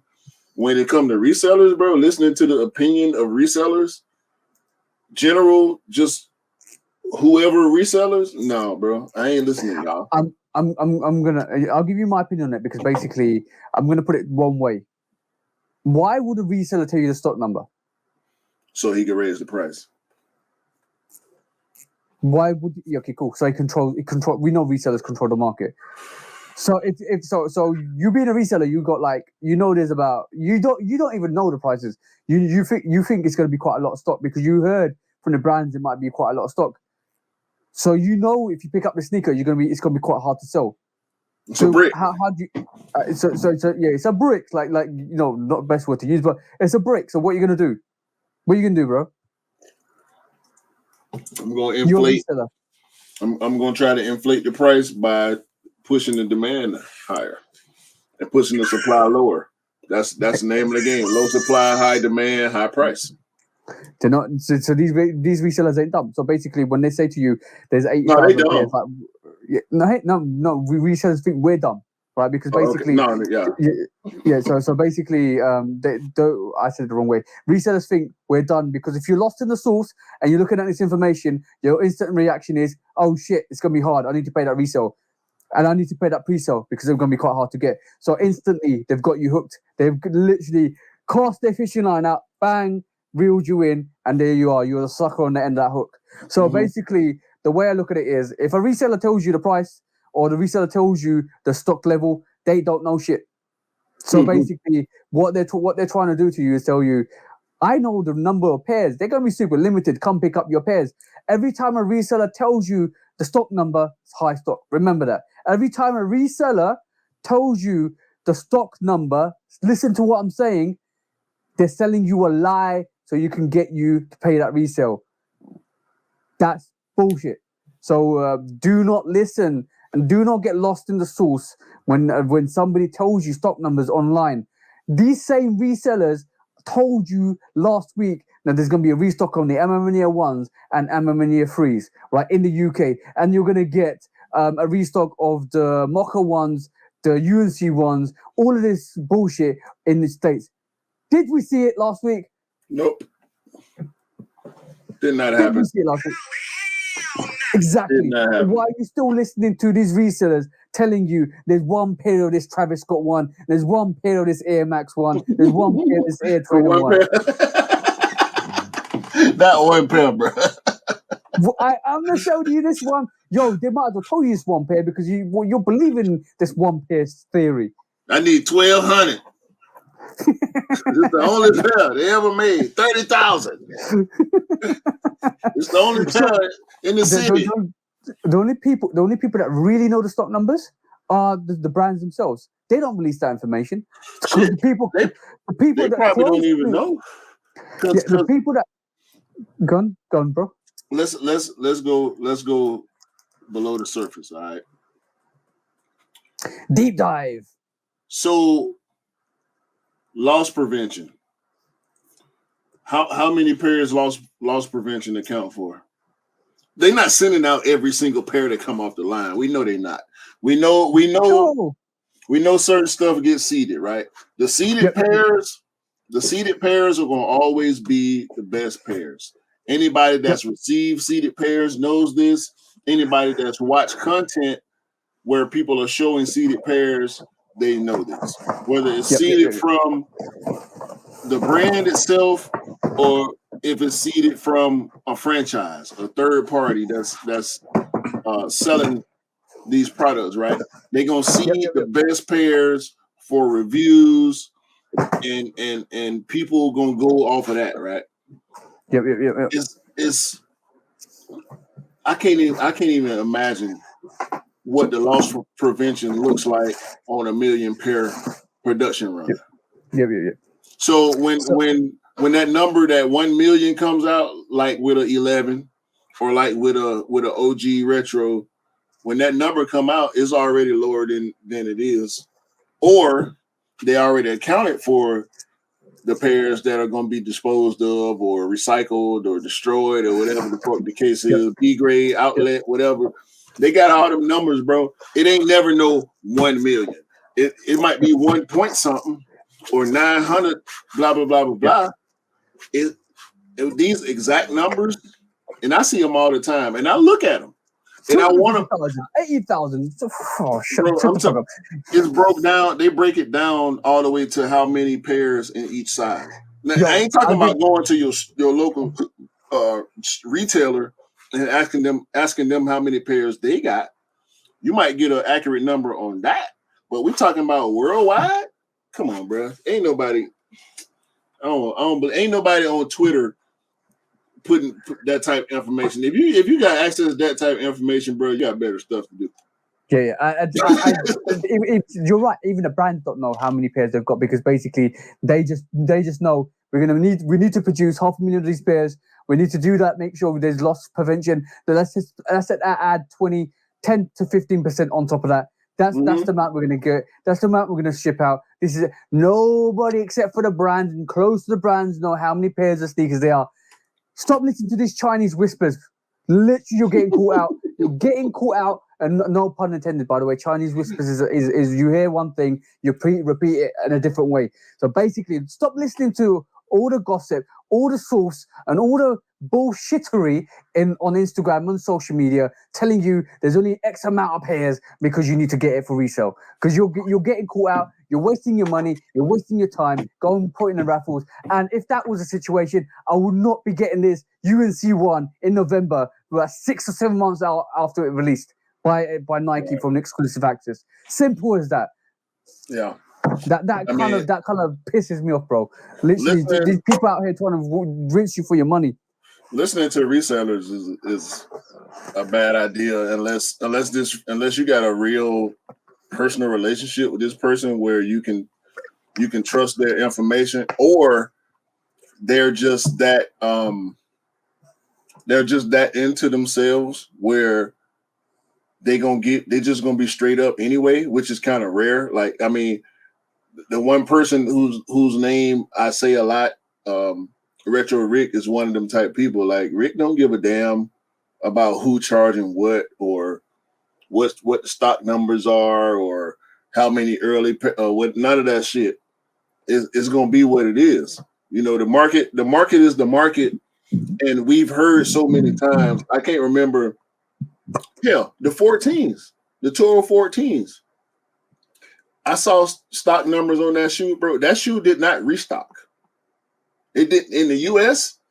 If you didn't get your pair when it came out, same thing with the PSG 4s. If you didn't get your same thing with the Air Max 95 men's, grade schools restocked a lot. Men's did not restock. PSG 4s did not restock. Toro 14s did not restock. So if you want to go back and look at the numbers then in situations like that, and you want to believe a low number, you can believe it because it showed. When motherfuckers talk, Pollins was supposed to be limited. Brotherhoods was supposed to be limited. Man, please, fuck out of here. Like the Rock says, get your candy ass out of here, bro. But the second Mythbusters goes into the first Mythbusters so well, because the question is, do sneakers sell out? No. No. That's that. Me showing you that UNC one with the early exclusive access in November, just is the prime point. Sneakers don't sell out. There's still stocks around. Eventually they sell out, but there's still stocks around. Like going back into the first Mythbusters, do resellers know the stock level? These same people, right? These same resellers are out here telling you the pattern bred ones were limited. These same resellers who are out here trying to sell you a heritage one. These same resellers were out here telling you these yellow toe taxis are going to be limited. These pollens are limited. These the Chicago ones this end of this year is going to be super limited. Yo, it's going to be super high. Definitely. It's going to be hard to get. Definitely. These same resellers are telling you Concords and breads were limited. The Concord 11s and the Concord bread 11s were limited when there were 2 million pairs. Yeah. We knew that because Nike came out and said it's a huge production line. I tell you what, man. Enter your raffles. Go to your stores. Talk to people. It's not rocket science, right? If people want to be assholes, or people want to lie to you in your face, yep. People are people, right? It's not because they backdooring, or it's because they don't want you to have the shoe. Some people are just assholes. I've had people in sneaker stores lie to my face and tell me they were doing a raffle when I knew for a fact that the raffle was already over. Yo. So, look, people are people, and people are going to people. That's one thing you can count on people to do is to people. Bring that shoe dog book out, bro. Bring that shoe dog book out. Yo, Because this is going to all you lying, conniving resellers out there that tell us stock numbers that ain't legit. Because at the end of the day, the proof is in the pudding. The pie's baked. The crows are crowing, and we all know that you're full of shit. You know what? And I'm getting the way I am because I'm getting angry for your guys' money. I'm getting angry for the fact that you might get sold a sneaker or told a sneaker's super limited or get told that the sneaker's pre-orderable for set price because it's super limited. I'm fighting for your money, guys. I'm making sure that you don't spend your money in the wrong places at the wrong time to make sure you don't waste your money. Because you could spend £500 for a sneaker and you realize that sneaker's sitting in the store. How would that make you feel? Fusions. How many people paid $400 for a Fusion early? How many people paid $350, $400 for Brotherhood Jordan 1s? How many, bro? It's y'all do what y'all want to do with y'all time and with y'all money. Y'all can do whatever y'all want to do.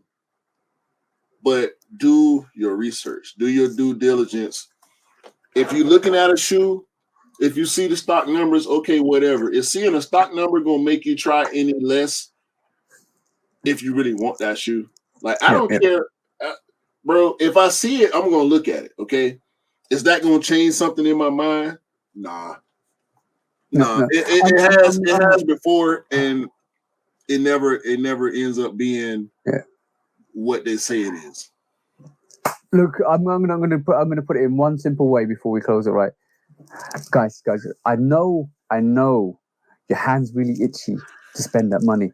I know you really want that sneaker and you feel it's really hyped. I'm fighting for you guys here. Me and Q are fighting for your money to make sure you get the right price for your sneaker. Don't get duped. Don't get sucker punched. Don't watch out for that left hook and that right hook and the uppercut when it comes, because at the end of the day, guys, save your money, use it intelligently, and make sure you do your due diligence. And this is why we have the Shoe Dog podcast. This is why we do our reviews online. This is why we talk about situations like this, because we want to make sure you get your sneakers for as close to retail as possibly, and also making sure you don't get duped by these resellers. Make sure that happens, guys, and make sure you do your due diligence to make sure you don't get duped. For sure. For sure. That was Mythbusters. That was interesting. We got really passionate there, guys, because I would not want somebody to get absolutely sucker punched, because life is hard. Money is hard at the moment. Save your money, guys, and don't bro. The Jade Horizon 5s, people were telling me that was super limited, super hype. Yeah, bro, that shoe was so easy for me to get. In a way, I'm almost mad about the faux hype. Yeah. Because you can find that shoe right now for retail a month later. The Bluebirds were harder to get than the Jade Horizon 5s were. But the climate was different too. The climate was different. Yeah. We were still what was that, like October, August, October, something like that. Yeah, October time. Yeah, we were still at the height of the pandemic, the sneaker pandemic rush. Yeah, like where everybody was trying to buy up everything, because I mean, you look at, bro, I see resellers on Twitter complaining on a regular basis now, complaining about the price, what the price was a year ago, complaining about the checks they would get from the I don't know how the bot shit work. I never put that much thought or research into it. No. I'm gonna tell you a little bit. People getting checks. They were getting bigger checks this time last year than they are right now. Yeah, because the fact that you got pay money to own a bot, 20 grand. You got to pay for the proxy sites. You got to pay for, or you got to pay for a lot before, and you might not even hit on a sneaker, bro. And then if you do hit on a sneaker and it's a brick, like they like to call it, you're done. You're done. Game over. It's a tricky business. This is why people are not even don't want to butt anymore, because basically it's a hard thing to do. But like, I'm a piece of advice, like I said at the start of this, the Jordan 4 military blacks, they might be hard now. Watch the next couple of months. I will put money on it. I don't know, because the last super hype 4 were the UNCs and the Lightnings, and the Lightnings kept restocking. Not so much the UNCs, but the Lightning 4s. I mean, restocks all the time in store and online, and it was crazy. So hopefully we'll see more of that going forward with 4s, because we got a lot of dope 4s coming. After this military black, we got the infrared 4s coming. So and I've seen some other stuff that I'm not going to speak on because we don't know if it's real or just mock-ups. We got more 5s coming. We got more 6. We just looked at the Oreo. Oh, 5s and 6 ain't hyped, bro. 5 and 6 ain't hyped. So that's a different situation. But they will be hyped going forward. I think the 5's going to get a push. I do believe the 5 is the next push, or 5 or 6 is the next push. Well, if Off-White and Travis Scott can do it for him, I expect more of the same. To be honest with you. And I'm glad. I know I spoke on it. I think I spoke on it before. If I didn't speak on it before, it was a thought. But I'm gonna go ahead and say it. I ain't missing no 5s, bro.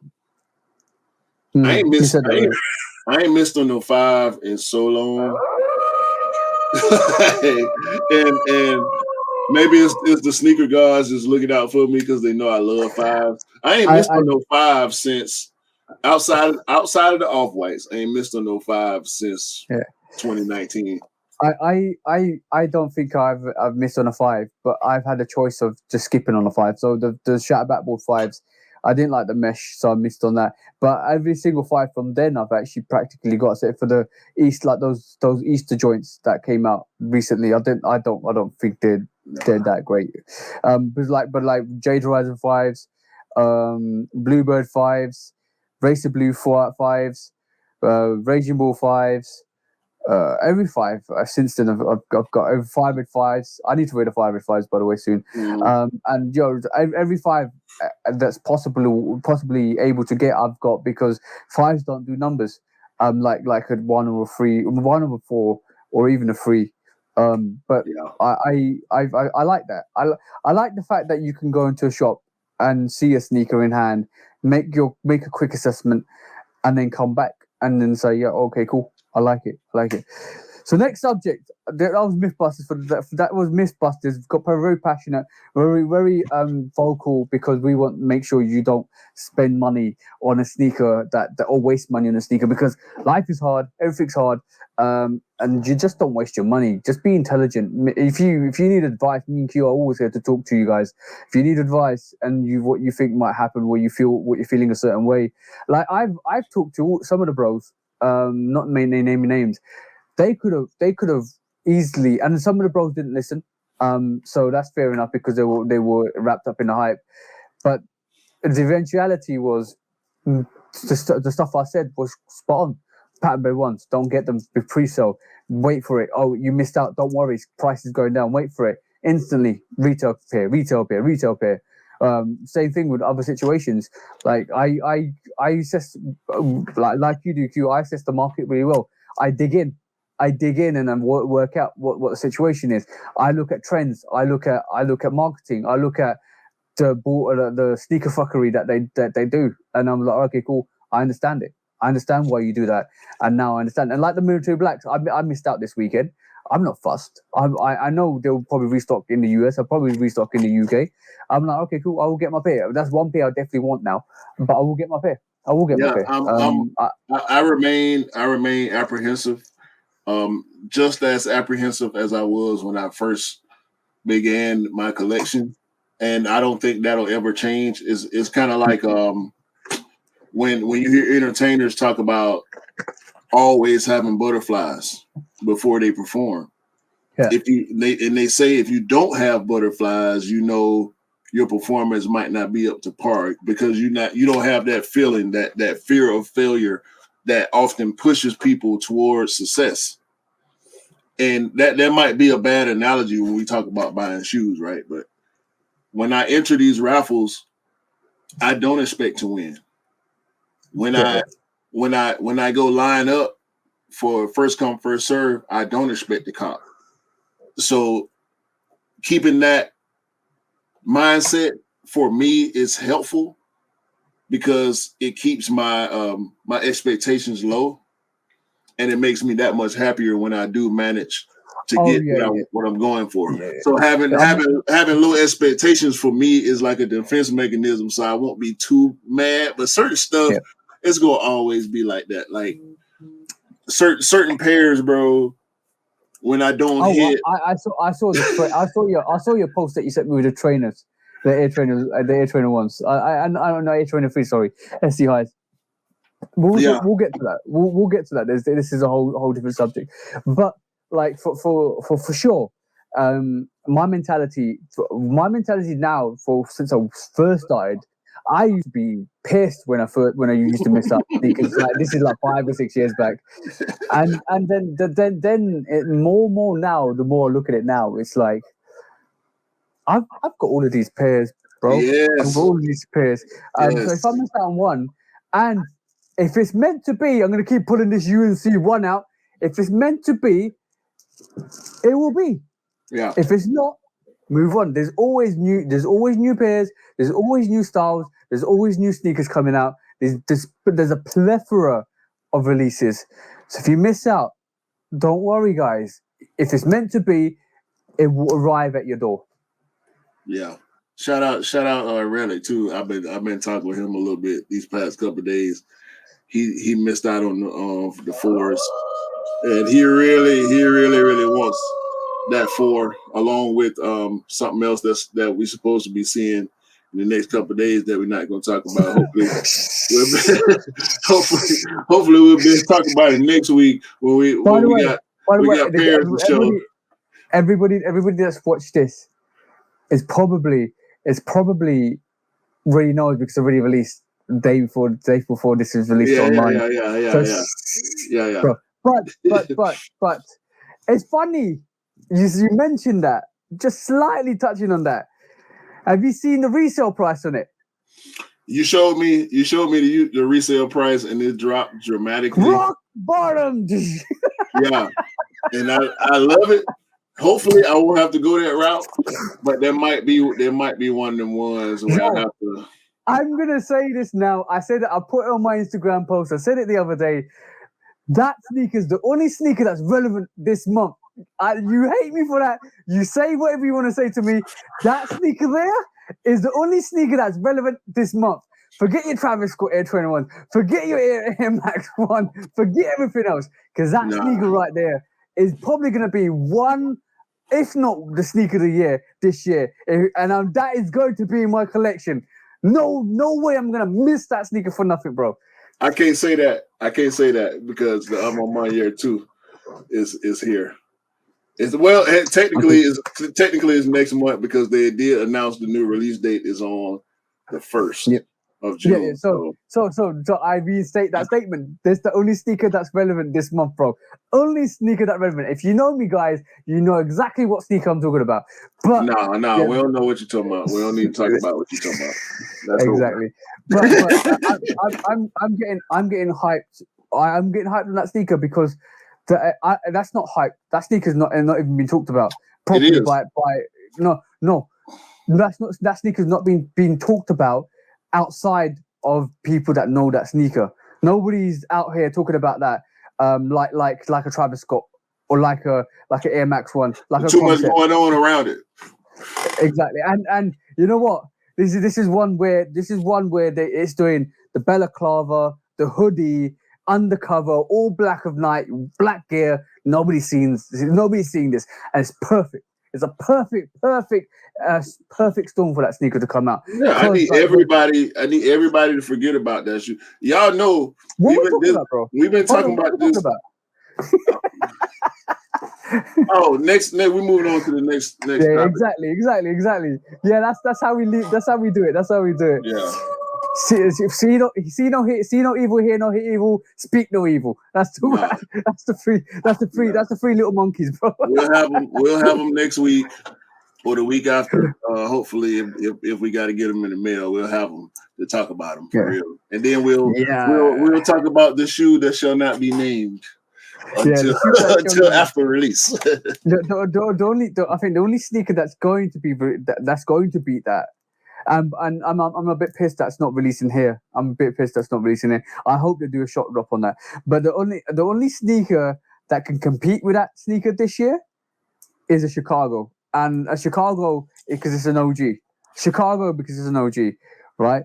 But that sneaker there, bro. Nah, I'm gonna have to disagree again because it's some more stuff. It's a couple things that I already released. But it's some more stuff. I got one. Tell me something that's released that you think can compete with that. I could probably name one, but tell me another. I mean, we got New Balance. You know, the fresh goods that's competing with that. Okay. Some people would say Yeezys. Some of the Yeezys that's released this year. Wave Runners. Yeah, definitely Wave Runners. We know people are gonna throw that in there. I mean, it's not a new sneaker. It's not a new colorway. By the way, I'm gonna say I love the Wave Runners. That sneaker's better. That sneaker slightly does it for me more than a Wave Runner. I like that. Yeah, but I don't. It's gonna be some more. It's gonna be so much shit this year, bro. Like I can't do that. It's up there though. It's up there. Especially if I get it. I'm not saying. I'm being a hypocrite because last year I said, why are people saying this is the sneaker of the year in March time and it's April May time, right? I'm saying this is, but the reason why I say this is that's my personal favorite. It's not going to be for everybody that to me. And I know the stuff that's coming out this year. We're getting Taxi 8. We're getting yellow toe ones. We're getting all sorts of numbers and stuff like that. Still, and we get Chicago ones and Chicago 2s.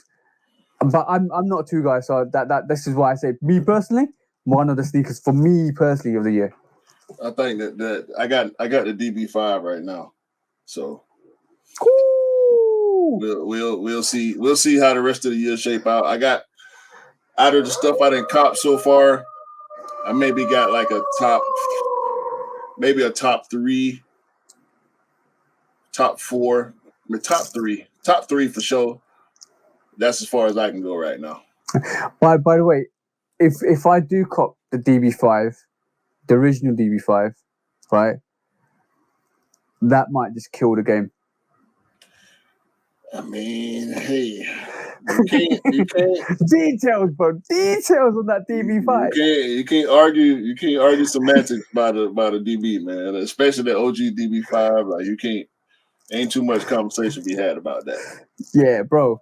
Just you know what? If somebody wants to start a conversation, just bring the black light out and just shut their mouth in it. So that's the thing. All you got to do is just all right. Cool. You keep talking, then bring the black light out. Now you got to shut up now. Watch this. Emoji eyes. Emoji eyes. You think this is patent leather? What's this? Hologram, fool. You know it, bro. I'm just putting the blinds up. You know it, bro. But it is. I'm just basically saying I love sneakers with detail. I love sneakers with meaning. I love sneakers in general. Like just everything about like everything that comes with a sneaker. It has to be the full package for me to actually just be the way I am. Everything has to just amalgamate. And you know what? However much we hate Jordan brand or Nike brand or the antics, one thing you got to respect with Nike and Jordan at the moment is the fact that with every release that's special, just say that special, comes with special packaging, just like the concepts, just like the patterns, just like the pattern bred ones, and just like even though the heritage ones were the heritage ones. The box just looked like what it's supposed to be. You know, white box, red Nike on the top, heritage one. Yeah. Glossy box, black glossy box, red Nike on the front. Patternberry ones. You concepts. You know, you got concept.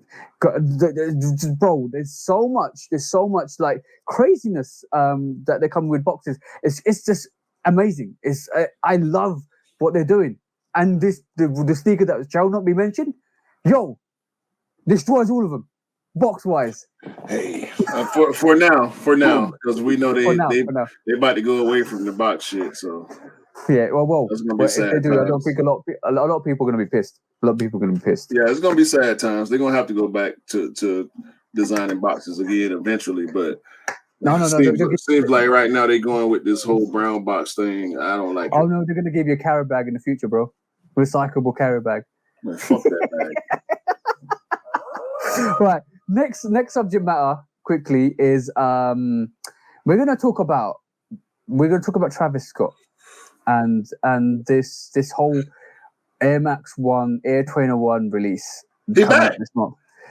He literally escaped sneaker trash. Yeah, he back. You heard of Alcatraz? He escaped sneaker trash. He back. And look, we wasn't doing sneaker court when the whole controversy happened. So we did discuss it. We discussed it a couple times, but we're not going to go back and retry no cases. All right. So they're done. There's already opinions out there. He's back now. He's back. He did release a new song with Southside and Future. Yeah. Dope. I don't know if you heard it. No, I've not heard it. I'll listen to it in a bit. Hold that heat. This song is dope. Like it's a vibe. I don't even say that. I've never used that phrase in my normal life. It's a vibe, bro. This shit that's the only way I could describe it. Like this song coinciding with the release of all these shoes that got pushed back, and it's not been as long as most of us thought it was going to be. When the controversy with Astro World first happened, I heard a year, 2 years, 5 years. Nike gonna drop them. They gonna 6 months. Basically, they gave them asylum for 6 months, bro.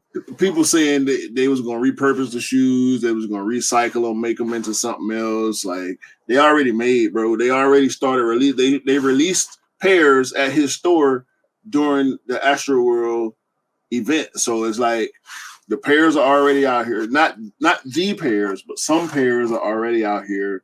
We've seen the trainers. We saw both pair of the trainers. We saw both pair of the Air Max 1s. It's too late. We have to make this money. We have to get back at least what we put into it. The price didn't change. They did not rebrand. Yeah, they didn't rebrand. The hype. You can't rebrand that. You can't rebrand none of those Air Trainer 1s or Air Max 1s because you can't do what you did with this Raptor 4. They're already out in the world. Yeah, exactly. You can't do that because basically you can't say, "Oh, the Raptor 4s was a certain situation where Drake that was the Drake sneaker that was supposed to be Drake's sneaker, and then it got pulled back because basically something happened. They released it as GR, even though a lot of people didn't get it. They released it as a GR, and it came back out, and then the year after with his signature on it, that was supposed to be Drake's sneaker, and from the onset, you can't do that with a unique sneaker like the Air Trainer 1 and the Air Max 1. You can't do that because it's got Travis all over it. You release that as a normal pair, it ain't gonna do well, bro. It ain't gonna do well at all. Because we already know what it is, and then that's gonna make the market go on that shoe go crazy because some of them gonna have the flag on the back and the other ones not. Or some of them gonna have some of the trainers gonna have the rubber stamp on the back and the others not. Nah, that ain't gonna work. So what do you think? What do you think of it? Or what do you think of the Air Max 1s and the Air Trainer 1s? I like the brown ones. They've grown on me progressively. When he had on the sample that picture from however long ago, I feel like it was 5 years ago. We've been looking at that shoe for so long, right? when he first wore that sample pair, and then we started getting clearer pictures of it, I like it more and more. I don't like the fact that the air bubble is covered, but it's paint. Mhm. If you want to take that paint off, you can. No big deal. Oh, so it's confirmed then that air bubbles painted over. Have you not seen the 270? No, I heard rumors. That No. it was painted. Have you seen the 270 Air Max, the Travis Scott Air Max 270? Have you seen those in hand? Yeah. No, not in hand. That paint will wear off on your fingers. Okay. There's a tag on that shoe that warns you if the shoe gets wet or saturated, that paint will run, and it won't be there after what that vintage look that's on that midsole of that 270 and on the air bubble. There's paint on the air bubble as well. That paint wears off. Either you can wipe it off. You can wear, if it's hot enough outside, you can lick your finger and wipe it off. You know what I'm saying? Because the sun is going to heat up that paint, the moisture from whatever. And I believe, and I do have. I know Rick got pairs. He got a few pairs. If he still got them, he might have got rid of them by now. But I think that paint will come off. I do think it's paint. I don't see why they would paint the inside of the rubber like that. I think then that a lot of people just grab it and just expose the air bubble. I think that's going to be that's what people can do. Yeah, definitely. That's what's going on with both pairs of the Air Max 1 for sure. Because that yellow pair, which I get it, like it's different. It's not ugly to me, but I don't like it. But the thing is, people that saying that looks ugly and it's all yellow and blah blah blah. Okay, cool. Keep the same energy for the Jordan 5 or whites then. No, that ain't gonna happen. That ain't gonna happen. No, but I'm just saying. If people are out there saying the Air Max 1, if the Air Max 1 all yellow version, I can't remember what it's called, Travis Scott is ugly, then you might as well keep the same energy as for the off-white 5s because it's all yellow. That ain't gonna happen, bro. The Air Force Ones was ugly, right? Says everybody. Yeah, it sold out. The white Air Force One, the canvas Air Force One, both all three pairs of the Air Force Ones. People poo-poo and talk shit about, and they still sold out. I mean, it's gonna happen. It's going the green sixes, the tan sixes, the khaki sixes. I didn't like the khaki sixes. I didn't go for them either, but I'm not everybody. You know what I'm saying? The British khakis. Now the British khaki, they're unique. They're definitely unique because basically it's a different variation. It's a different kind of sneaker. But I picked that and I went back and picked up the olives because I needed the olives to go with that. Because basically, how can I not have the British khakis and not have my favorite variation of that six, which is the olives? So just sell the khakis then. Nah, I couldn't because they were offspring, and then they would have reprimanded me for selling one of their sneakers. No, you don't need them. You'll be okay. Of course, I don't need them, but I like to have them. But yeah, Travis is back, man. I'm not mad at it. We knew it was going to happen eventually. It did happen a little sooner than I thought. Yeah. But I'm not mad at it, and I really like the song. I think everybody should check it out. If you are a fan of Travis's music, personally, I was a fan of his music more so than anything else. The sneakers are dope. Don't get me wrong, but I appreciate him as an artist also. So it's a little different for me. Yeah. I do like his music. I do like Travis's music. He's very. I had respect for him. When he did Antidote and we did Goosebumps, and when he got Kendrick, we're going to mention Kendrick in a bit. When he had Kendrick on Goosebumps, that was dope, 100% dope. So I do respect his music. I do like his music. I do listen. I've listened to Astroworld, very good album. But yeah, dope artist. But I don't agree with some of his antics. But unfortunately, some of his antics kind of led to what his exile for 6 months. But it's good to see him. It's good to see him back. Yeah, I hope he does pay penance to what what's happened. But it's good to see him back in the flow of things and also doing his releases. I feel like he was made a bit of a scapegoat in that situation, and unfortunately, situations happen. But it's good to see him back. But now, before we go on to the next subject, and I know you're eager to look at this, tell me how dope the Kendrick album is. All right. Music segment. First of all, was there any doubt? No, of course there wasn't. Was there any doubt that Kendrick Lamar was going to deliver? Like anybody that feel like, yo, I'm a bit annoyed because I'm a bit annoyed the fact that I'm gonna mention one thing about the Kendrick album. Kendrick always delivers. 4th platinum album coming. That is hands down without a saying. The philosophers will need to break that album down just like To Pimp a Butterfly because it's that complicated. That's every album. Every album, but even more so To Pimp a Butterfly and this album, the Mr. Miranda, Big Steppers. Because, bro, I'm saying this, there is so many onions to peel with this album. Damn was the same way though. Even though Damn was more simplified. Damn was more listenable. In a point where it had the poppy albums, it had the poppy beats like DNA. It had all the classics. Even To Pimp a Butterfly with it had Alright. And like you're thinking that this one is the same. The fact that I didn't realize that Kendrick had a problem with lust because he cheated on his fiance, and this is his. And if you listen to the album all the way through, there's got elements of him talking to his girlfriend or his fiance, and they're having this argument about not argument, but having this discussion about you need to go see a therapist. Are you sure you've not got a problem? All the way through the 2 albums, you're like, whoa. So, and that album is him talking to a therapist, saying what's on his mind and what he's been through, his heart and soul. That's a whole lot of respect. That album, for me, one of the best albums this year, hands down.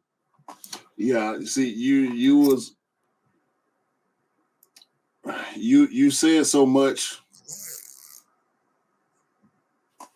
without saying. It's hard to describe, bro. Like even when you get those tidbits that connect songs together. It's a story. It's literally a story from start to finish. It's a movie, bro. Exactly. Every album's been like that. It's a show. It's a movie. It's a series. It's art, bro. It's high art. I'm gonna tell you right this moment in time. Like I listened to that album. I'm gonna warn you guys if you haven't listened to the Kendrick Lamar album. It's a very hard listen. No, I listened to it. No. I'm gonna tell you my experience. It's a very hard listen to the point where when you listen to it, you're gonna love it, but you need to listen to it at least 10 times to understand it, or even more. Shit.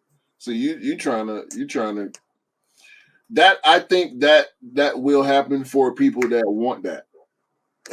You know why? I picked every time I listened to it again and again and again. I picked up, and I had the album on repeat on that Friday, on that Saturday, on that Sunday, and I was driving down to the wedding. I was driving down to the wedding, and I made my mate listen to it, and he instantly thought that album was dope. Bro, I'm gonna put my heart and soul out there and say that album is very relatable to my life. Like there's some songs in that. There's some songs in that is very relatable to my personal experience with my father. To my personal experience to go on. It's 2 songs. The number one song that I was gonna mention is Father Time. Because when you look at the title of that song, right, you could translate it Father Time, or I translated Father Time, as in it's time to talk about fatherhood now. Yeah. That song, bro, I don't even want to listen to it that much. Like, I love the song, and it's a dope song. Tell me. Like, I can see emotion in your face, bro. Because I know that last song that you're gonna mention, it brought me to tears. I'm not even joking. It's probably not the song that you're thinking about, because as similar as we are, we think differently about stuff, especially creatively. But that Father Time, bro, every man on the planet needs to hear that song. Yep. That's all I want to say about that one. One lyric that got to me was, I'm gonna say this. One lyric that got to me, I can't remember it off my top of my head, but this is the pretense of it. Is my father wanted me to be something, but I turned out to be exactly the opposite of what he wanted me to be. That's me. That's me, bro. Hands down, that's me. If you know me, you know me. Like, my dad's expectations of me was not seeing me like this. Trust me, bro. I can vouch for that. He had aspirations pre-built for me, and every step of the way, I defied him. And this is going a bit more in depth than I would like to, but I didn't have a relationship with my dad for I didn't talk to my dad for at least 4 to 5 years of my life, that I had to move away from my home. So yeah, that song was very deep, bro, very deep. Yeah. But go mention the other song. The second song for me, which is really the first song for me, like when I think about that album, this is the song that instantly pops in my head, is Count Me Out. Bro, that fucking song, bro. Like, listen, it's in my head right now. I just got through listening to it a couple hours ago. Like, that song, bro. Oh my God, that song and Rich Spirit. Yep. Are probably my 2 favorite songs on that album. And I'm not talking like it's all dope. Even the songs where is no percussion, like, because you know Kendrick. It's Kendrick go off the deep end. Poetry. It's spoken poetry. But I'm like, just basically, I know it was just a sneaker channel, but we have to mention the album of the decade. This is the album of the decade, hands down. If, like, I'm gonna say this album is gonna mature really well, and you'll be looking at this like the Pimp a Butterfly, and you'll be thinking, how the hell did I not like this from the onset if you didn't like it? Because, like, for me, the song that really got to me was not Mirror, but Mirror is a good song to conclude it, right? Because it's like, I could do everything you want me to do, but I have to look after myself. I have to take the choice to be me, to look after my family, to look after my welfare. That I have to do that. I don't idolize you. So, bro, there's so many sub meanings to this. He literally says in the album, don't idolize me. I'm human, just like you are. Mm-hmm. Why are you idolizing celebrities? Yeah. Like, yo, but the one that really got, I'm trying to look this up. I'm gonna try and remember the name. The one that really got to me and had me in tears, bro, was the second to last on the album, Mother Sober, bro. Yeah, that's a. I seen how hard it is, bro, for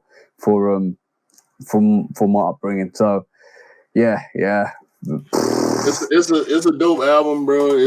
It is a difficult listen if you want to catch everything. You like TJ saying, you will have to listen to it multiple times, but it's good music. So listening to it multiple times ain't a problem, you know. But I'm the type of listener where I have to, not have to, but I'm going to gravitate towards certain sounds and certain songs. Yeah. And for me, those 2 that I named, Rich Spirit and Count Me Out, especially Count Me Out, bro. Like, that song, I relate to that song a lot. I love it when you count me out. I love it when you count, bro. And Rich Spirit. Stop playing with me before I turn you to a song. Like, bro. Keep counting me out. There's many people in my life that's always counting me out. There's always think I couldn't make it. In fact, you keep counting me out. Keep counting me out because at the end of the day, my work ethic, my creativity, my attitude will always outdo anything anybody's got to say about me. Because I will die for my cause, whatever it is. Right. But that's go listen to the album. Kendrick Lamar, album of the decade. And trust me, this album is a divisive album. You either like it, very divisive, or you hate it. You like it. It's not. And for me personally, it's a very intelligent album. It's an album that you have to listen to for the lyrics. And I'm always the person that always listens to lyrics and then the music after. I'm always the person that will listen to Tupac, listen to Jay-Z, listen to Biggie, and listen to Nas, and pick up on the lyrics first. And like, oh shit, did you hear what he said? Bang, that's me. That's me. And then then the beat comes in. The beat secondary to me. And it's if you like listening to lazy music, go listen to Drake. Go listen to every other album. But if you like listening to intelligent music, hell no. You're not no. Hold on. Go listen to your pop song. This ain't fuck no.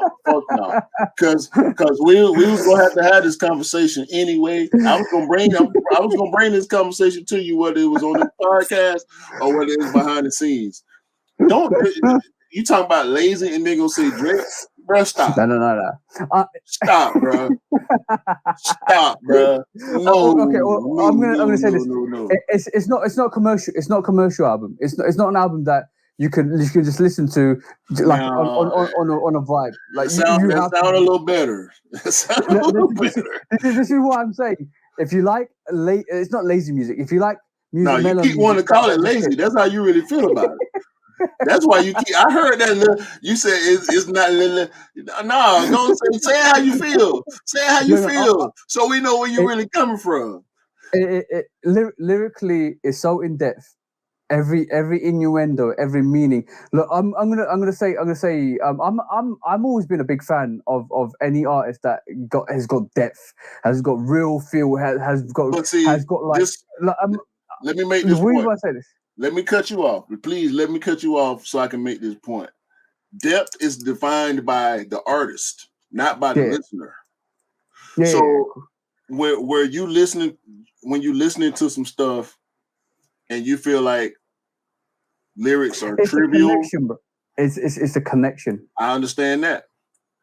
But trivial is what sounds trivial is not always that. Yeah. Because I listen to Future. I'm guessing you don't. I listen to Future because you call Drake lazy. You don't listen to damn Future. Did you listen to Future new album? I'll wait. Nah. No, you did not. It came out 2 weeks before Kid's album came out, and you ain't said a fucking word about that shit. Future album. Did they have a new album? See what I'm saying? Y'all see this, right? Y'all see this.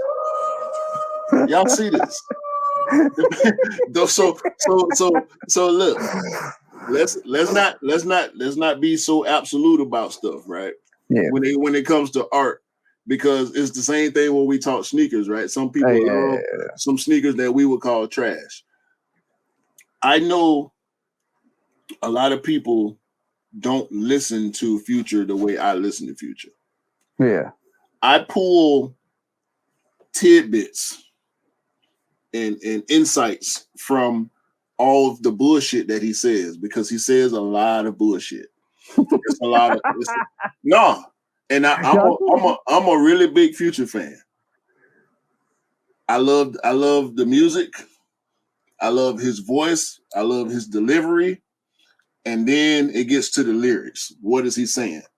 Because the music I'm a music person. I make beats and all that. Yeah. So the beat is gonna always be important for me because I love beats. The delivery is always gonna be important for me. the cadence, meaning, you know, what you're doing on the beat. You're doing jumping jacks, we're doing backflips, we're doing somersaults, what we doing? Or we just walking? Are we running? Are we jogging on the beat? What we doing on the beat? And then the lyrics. Once I start to memorize lyrics, then I can start deciphering. I'm not an immediate, unless it's just there, like a diss. You know, when Drake say something, we can. That was a Kanye shot. First time you hear it, that was a Kanye shot. That was a Pusha T shot.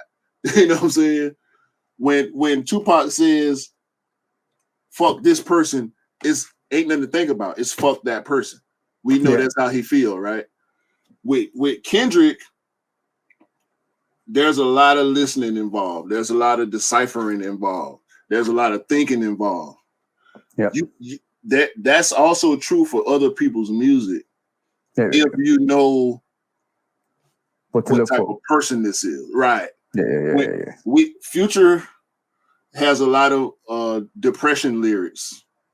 He has a lot of loneliness lyrics. He has a lot of addiction lyrics. And if you're not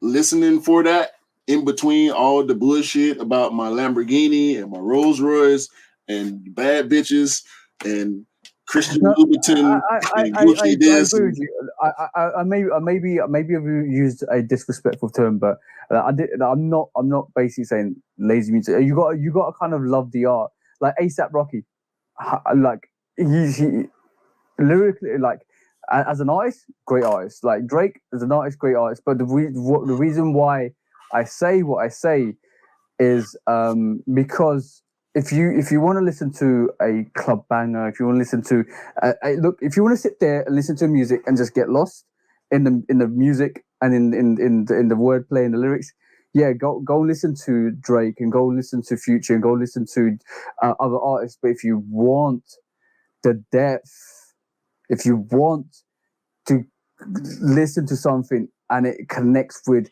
some people's personal lives and what's actually current events, go listen to J. Cole, go listen to Kendrick, Big Crit, go listen to people like that, because like you need a psychology degree to break some of their fucking wordplay down. Yes, it is. Now, I'm in no way, shape, or form putting Future on a Kendrick level. Yeah. That's not my aim. There's levels to this shit. That's not what I mean. What I do mean is Future is at the Kendrick level of what he does. Yeah, of course. You get what I'm saying? Of course. The three names you mentioned: J. Cole, Kendrick, Big Crit. Some people like to throw Sean in there, and some people throw Drake. Drake, to me, is in that category. Like, there's Kendrick, Cole, and Crit over here, right? Yeah. Over here, there's Drake and Future, and Big Sean and Lil Baby. Yeah. The social awareness, the people that guide the next 10 years, like Tupac did and Biggie did, in their roles that they brought into like for me, Kendrick is the seed that Tupac planted in the 90s. That motherfucker grew a tree. He ain't know. He didn't think he had that wasn't a seed he thought he planted. He thought he was planting a bush. This motherfucker planted the tree of life over here. Exactly. And the thing is, the most iconic thing to me is when Kendrick, after To Pimp a Butterfly, told the story of when they did the recording for California with Drake and Tupac. And his father realized, put him on his shoulders. They went and saw the recording. That was a spark and inspiration of what Kendrick is now. What the evolution of Kendrick from then to now. As a little kid seeing Tupac in real life, growing up, and then all of a sudden, that is a fruition. That's the flower of the rose that Tupac laid in the 1994, in the 90s, 92, 93, 94. So in reality, what Kendrick's doing now is for not for us, it's for the generations going forwards. It's so much. It's not only Pac. It's PE, Public Enemy.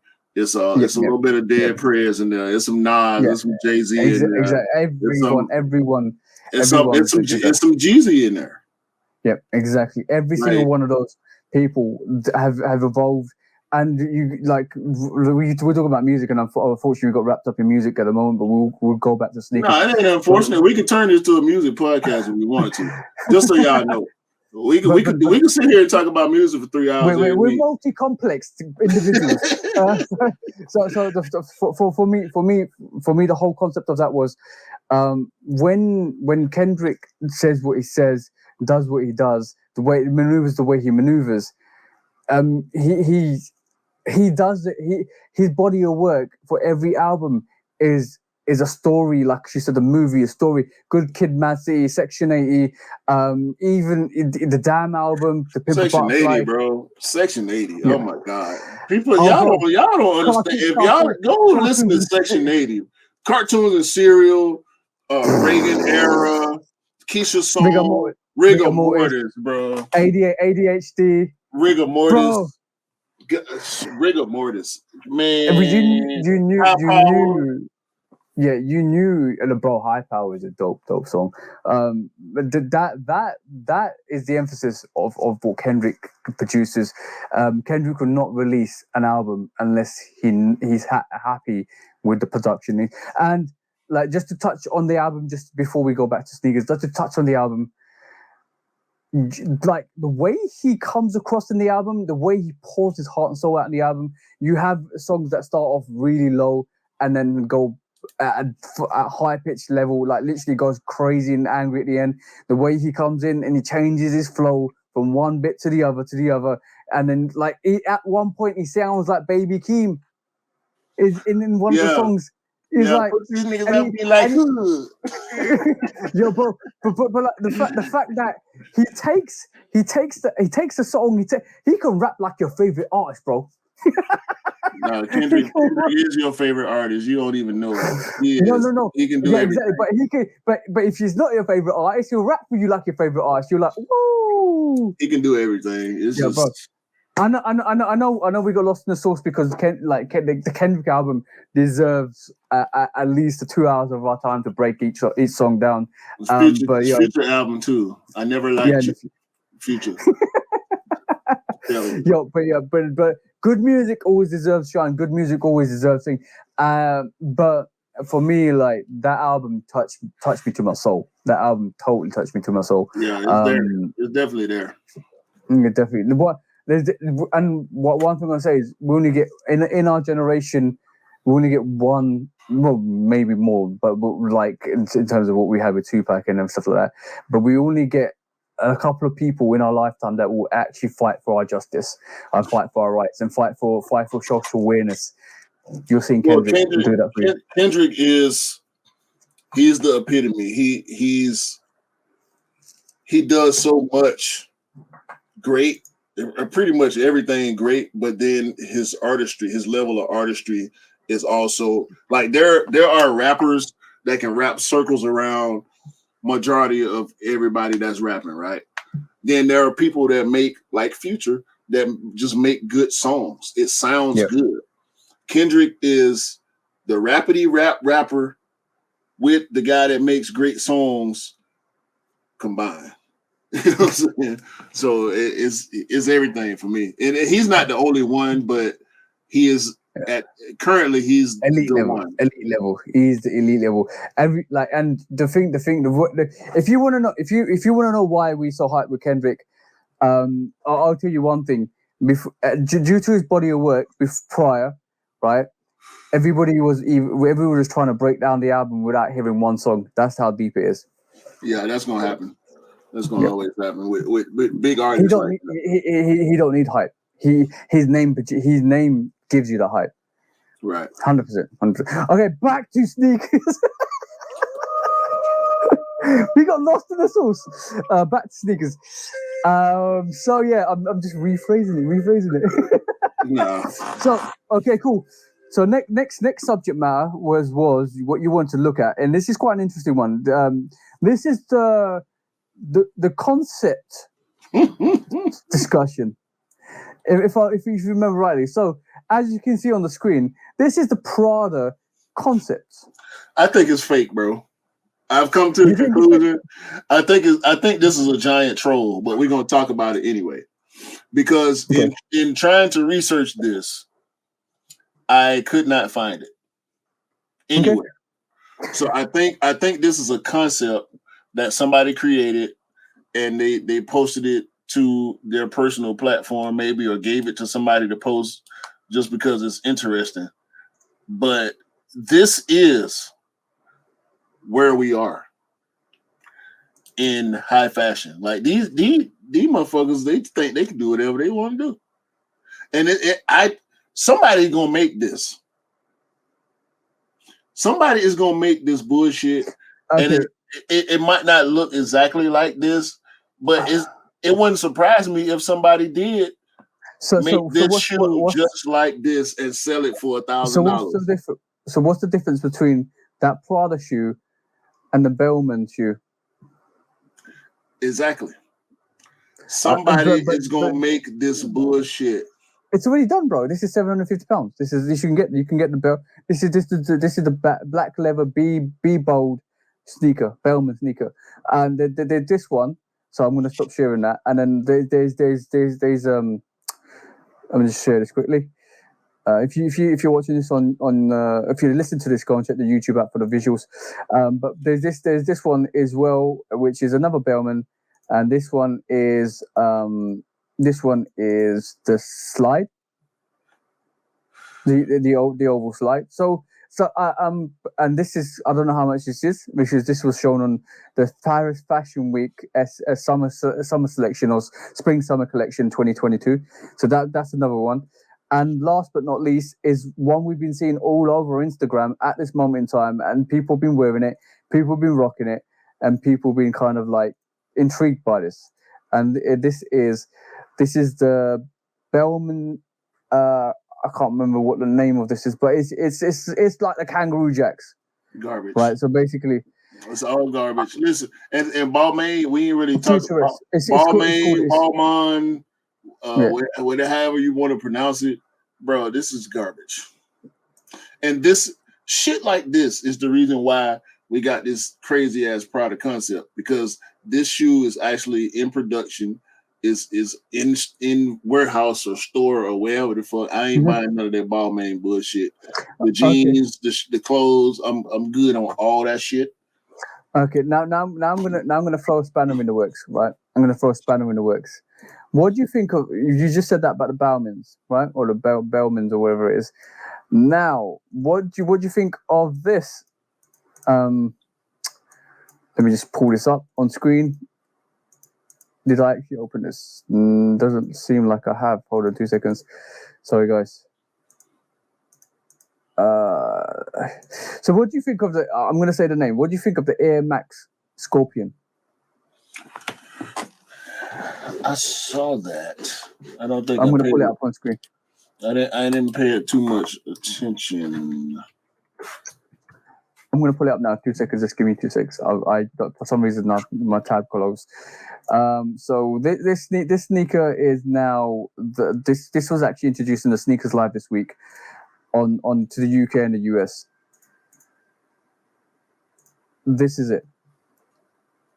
So now I'm gonna get your opinion, and I'm gonna give you mine. So like this is what was shown in the Sneakers Live in last week, and this is like the Air Max Scorpion releasing later this year in probably full time.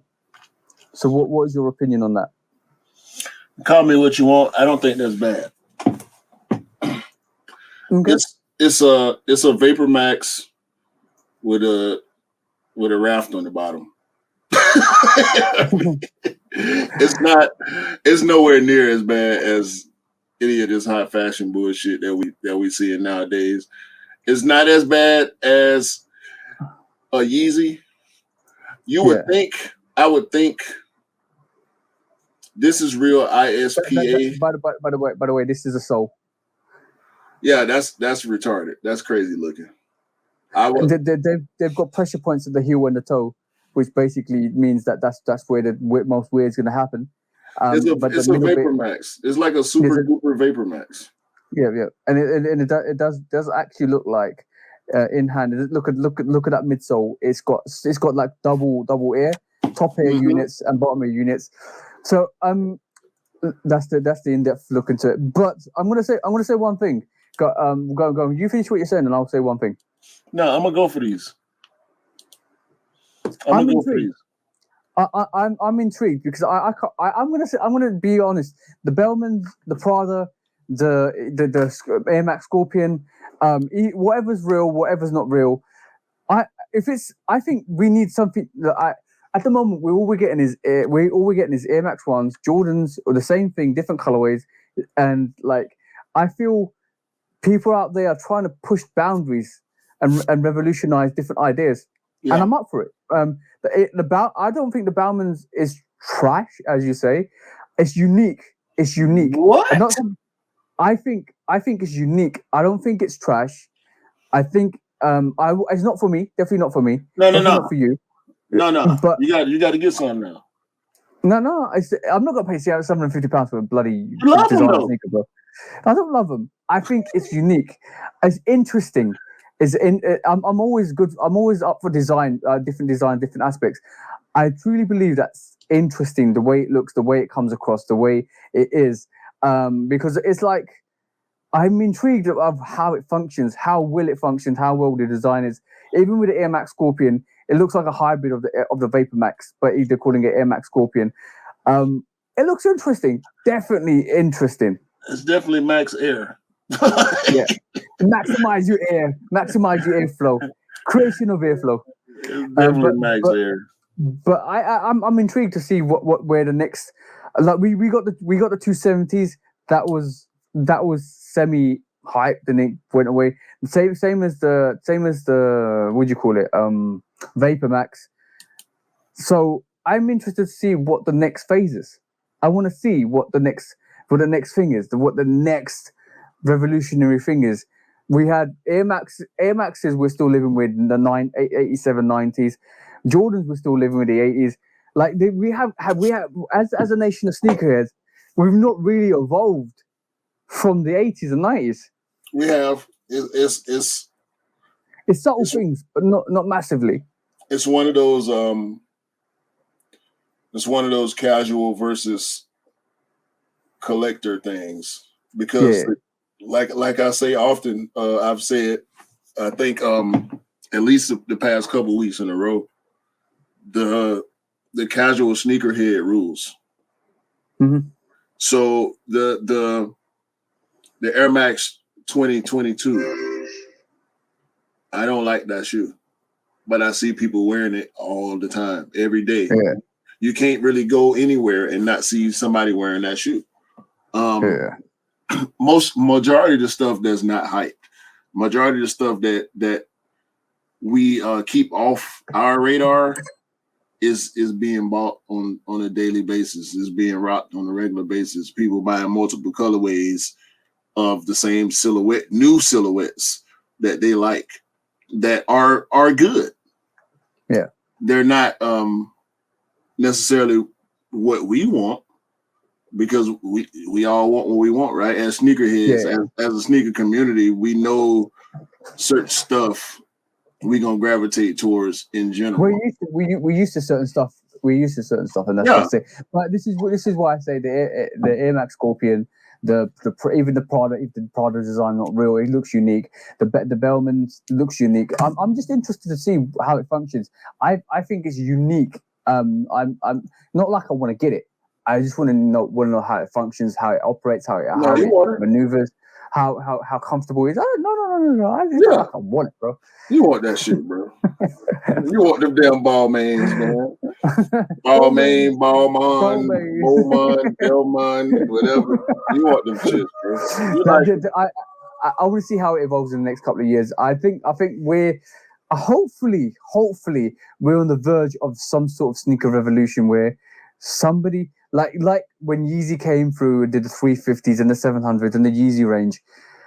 I want something fresh. I'm not like I'm looking for it, but I want somebody to come in and give us something fresh, like a new silhouette that kicks off. And you're like, yo, that's dope. Like, I want something. I'm looking for something. Like, I'm not that I'm productively seeking it. I just want somebody to come in and just say, look at this. And Zion you're like, tools, man. yeah, exactly. Zion 2s is a new model. That's why I like them. But Zion 2s has different resemblances for different silhouettes all combined in one. But it's still good. It's still really, really good. But I want a brand new company to start off and literally come in and say, this is what we got. And how do you like it? I ain't rolling with new companies, man. I like old companies. Grumpy old sneakerhead. I like companies that started in 1973 in particular. You know. But no, it's definitely I mean, Nike been doing this. We was talking last week, we was talking about like the Mars yards and like the ISPAs when they did the split toe thing, make them look like ninja shoes and all that kind of. Anytime you see ISPA, you know you're gonna get something crazy. Half the time when we get collabs, it's crazy. You know, Sakai like to do crazy stuff, so I think it's only a matter of time before this. I mean, because this is a style that double, triple sole style of shoe. It's going to continue. It's not going away. It's successful. It's going to continue. So it's only a matter of time before we start seeing further out stuff. And some of it hopefully will be dope. Hopefully more of it will be dope than is not. So I'll be interested to see what next 5 years or 6 years or 10 years is going to be about. But we're on back to fact of the day. So fact of the day. Okay, cool. So, fact of the day number one was, the last fact of the day for this episode was, do you know when the first sneaker was made? No, I remember reading the story, but I can't remember none of it. Okay, cool. So the history of the sneaker. So before 18, I'm going to read this off the thing because I'm reading this. Before 1895. Or around that time, there was everybody was wearing plimp soles. Everybody's wearing plimp soles. They used to be the thing of the day, and the British company named J.W. Foster and Son designed and produced the first sneaker shoe that for running in 1895. The shoe was spiked to allow for greater traction and speed. The company sold its high-quality handmade running shoes to athletes around the world.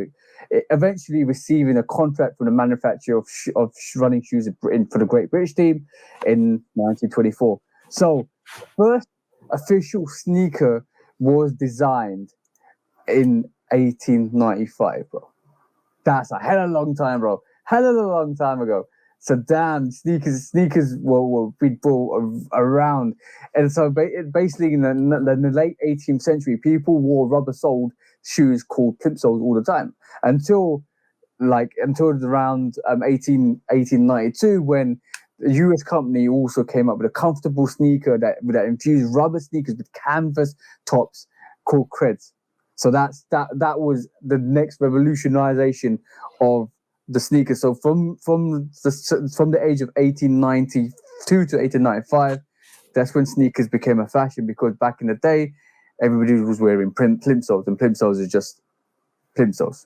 You know what plimsolls are, bro? Pimp soles. Plimsolls. Yeah, I know pimp soles. So that's a very interesting fact for the day. What do you think, bro? Fact for the day. When was the first sneaker ever designed? Well, it depends on who you talk to, but it was designed between 1892 and 1895. I wonder who owned that copyright and if they trying to do anything with it. What, for that sneaker? Yeah, the very first sneaker. I think Nike need to buy that and put those swoosh on it. We'll buy it. So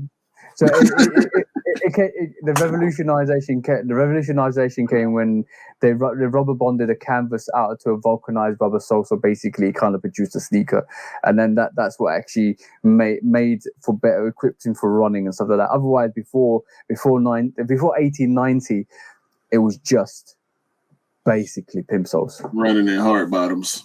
Yeah. Running in no hard bottoms, man. There was some broke down athletes back then, boy. So that's the fact for the day. That's the fact for things. But it's interesting. I like going back and delving into the archives and working out what, where, and how, because it is kind of fascinating to work out where sneakers came from, really, and why we're so fascinated with sneakers. You need to know your ancestors before you can realize what you do as a person. So, sure. And that causes sneakers as well. So, bro, it's that time. 2 seconds, bro. When resale is too high. Damn resellers. Order.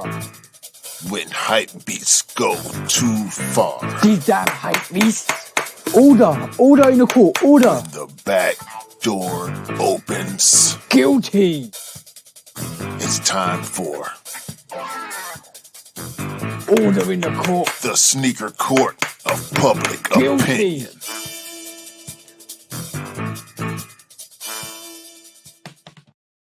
Good court time. Hey yo. Sneaker. Guilty. You gotta play that one more time, bro.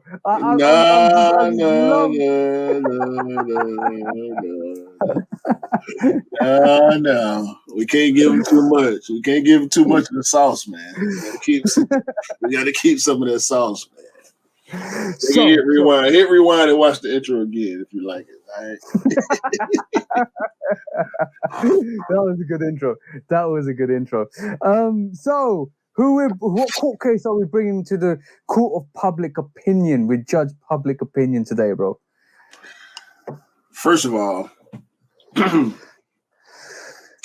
I want to bring all these European stores, if not the entire European and the United Kingdom governments. I need Parliament to come to the stand, all right? Because I'm trying to figure out, and I just can't figure out why or how is it that in the U.S.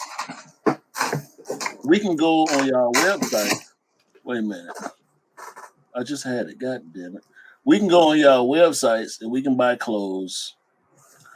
We can buy hats. We can buy socks. But we cannot buy sneakers. Oh, you're fact shaming Offspring, bro.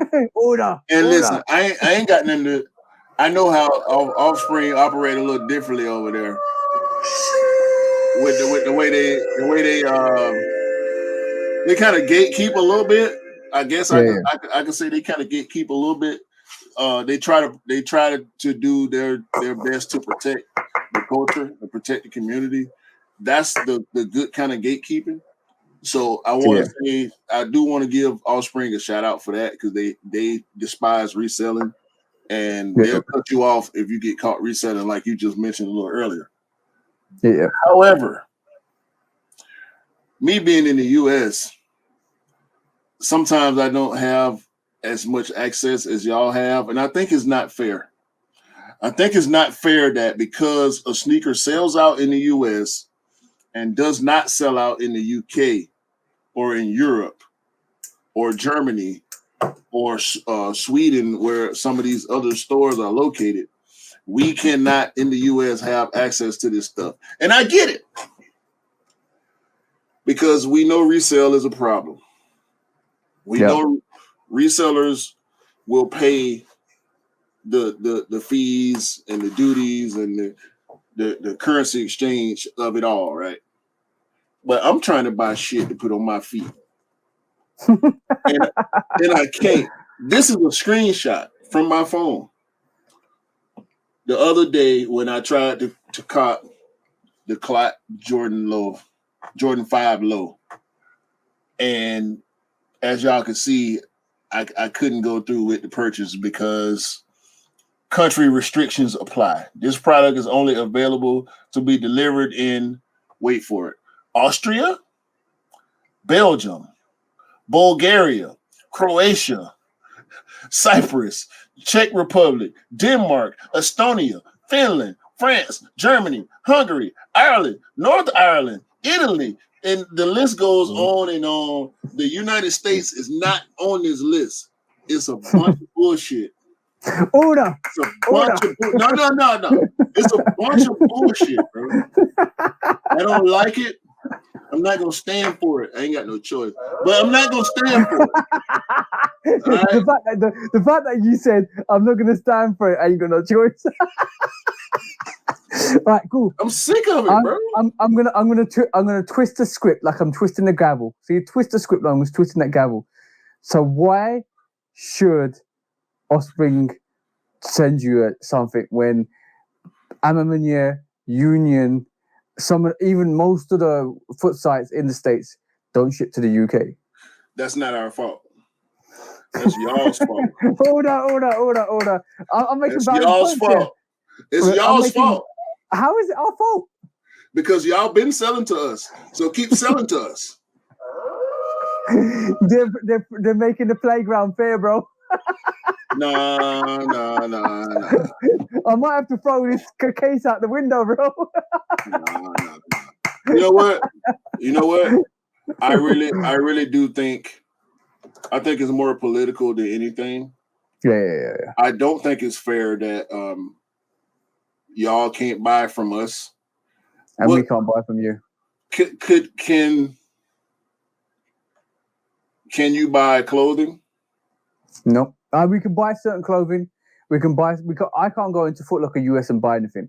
I can't go into DTLR or Snipes or anything like that. It's like doing raffles for the MMA Union, all of that. They don't ship, or like they.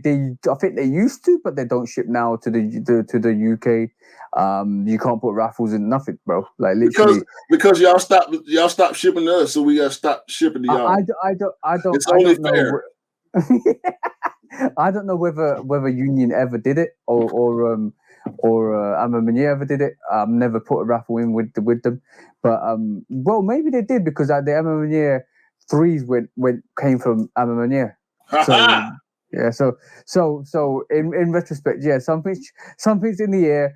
I think personally, it's a trade agreement between they're gonna renegotiating a trade agreement between the UK and US, and that could be something that's taking its time and stopping any trades between the two. But legitimately, you can't order stuff from Foot Locker UK or Europe. We can't order stuff from the US, and I think it's more heavily weighed the other way, where we can't do anything from your states. But now recently it's changed so that you can't order from Europe or UK. It's bullshit. It is bullshit.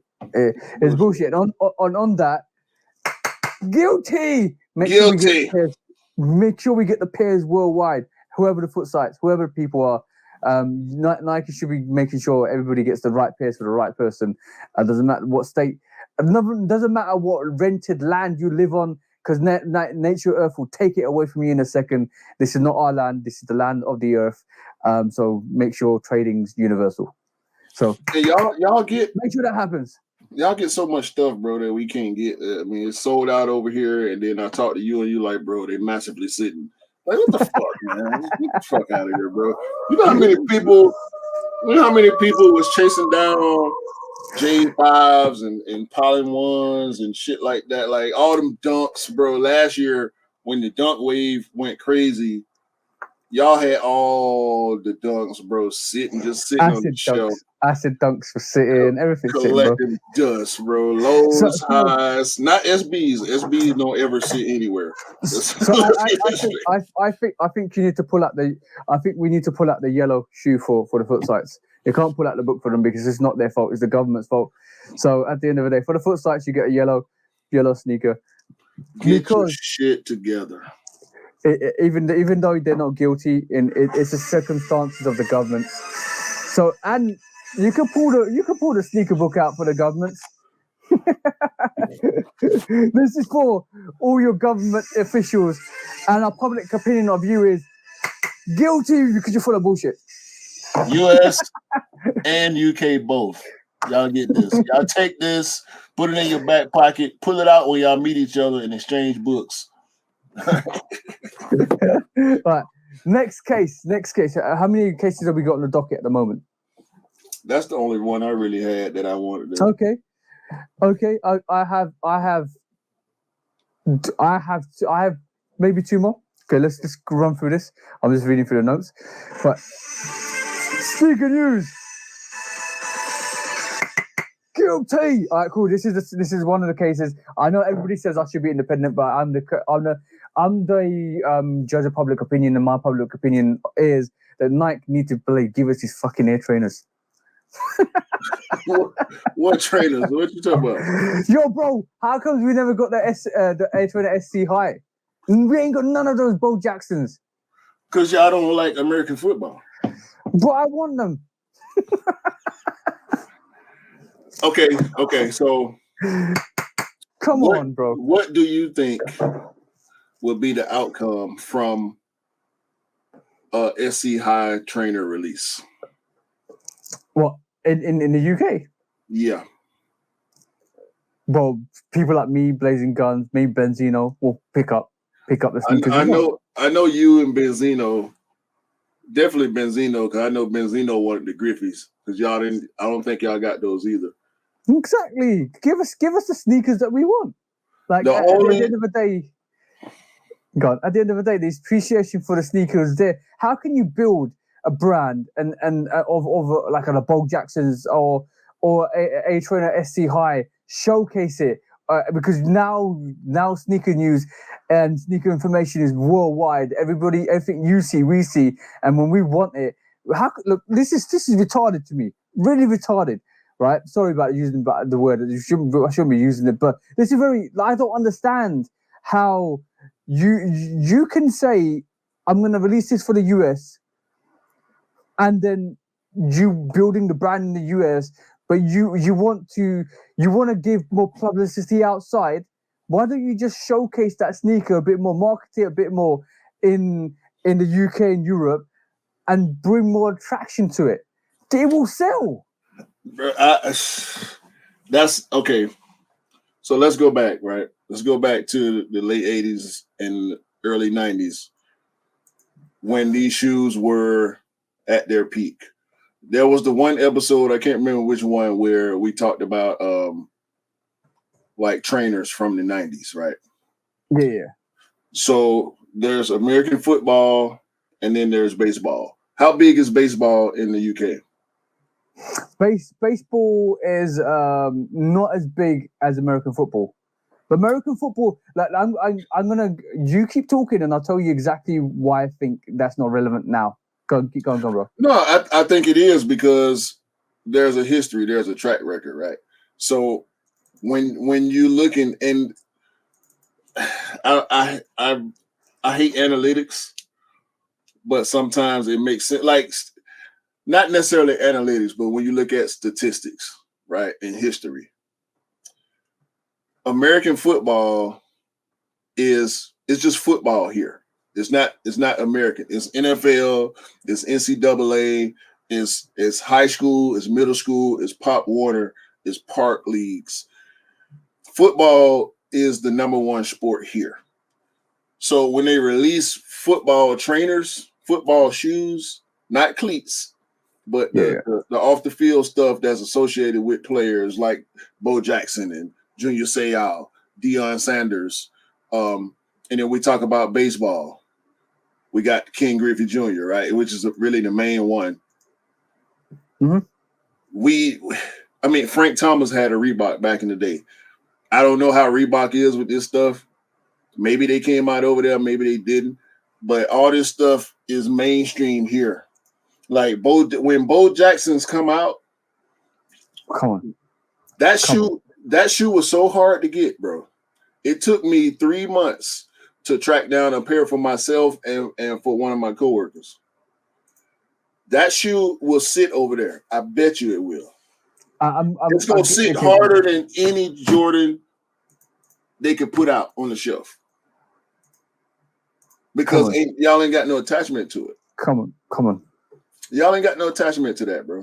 I might actually go. I might actually buy this. It's $141. Ask the average sneakerhead in the UK about that shoe. They won't know it, but like all I'm gonna say. One thing I'm definitely gonna say to you, right, is just the concept, the social media, American sports is a big thing here. NBA has been a rising thing since the 90s, right? 90s, 2000s. It's been getting bigger and bigger here. Every Super Bowl, bro, we have Super Bowl parties here. Over the last 5 to 6 years, it's been getting bigger and bigger. The concept of American sports outside of America now is getting bigger and bigger. Times are changing. And with that change, there needs to be an influx of these sneakers coming through. Nike need to come out and change the concept of the Air Trainer SC Highs, the Bo Jacksons, all of that. They need to give us, just showcase us like they showcase the Jordan. Showcase it like The Last Dance. Showcase it to us. Tell us the history, and I guarantee there will be more converted people when sneakers like that come out. They will not sit. I can tell you, like, as a sneaker purist, love the LA Rams, love the outdoors, love the look, bro. I if I ever see this in my life, I need to get this. Like this Super Bowl, bro. That's dope. Yeah, I don't really like that one, but that silhouette is classic. Yeah. So like right this moment in time, nobody, if you're not a sneaker purist, you're a casual sneakerhead, you don't know about those sneakers. But give the people the choice to know about that sneaker. Give the people the choice to advertise it, to showcase it, to let people know that sneaker exists. And all of a sudden, what's that? They don't advertise it here. Why? I don't know. They don't. To be honest with you, I'm kind of glad they don't, because they fly a little bit below the sneakerhead radar.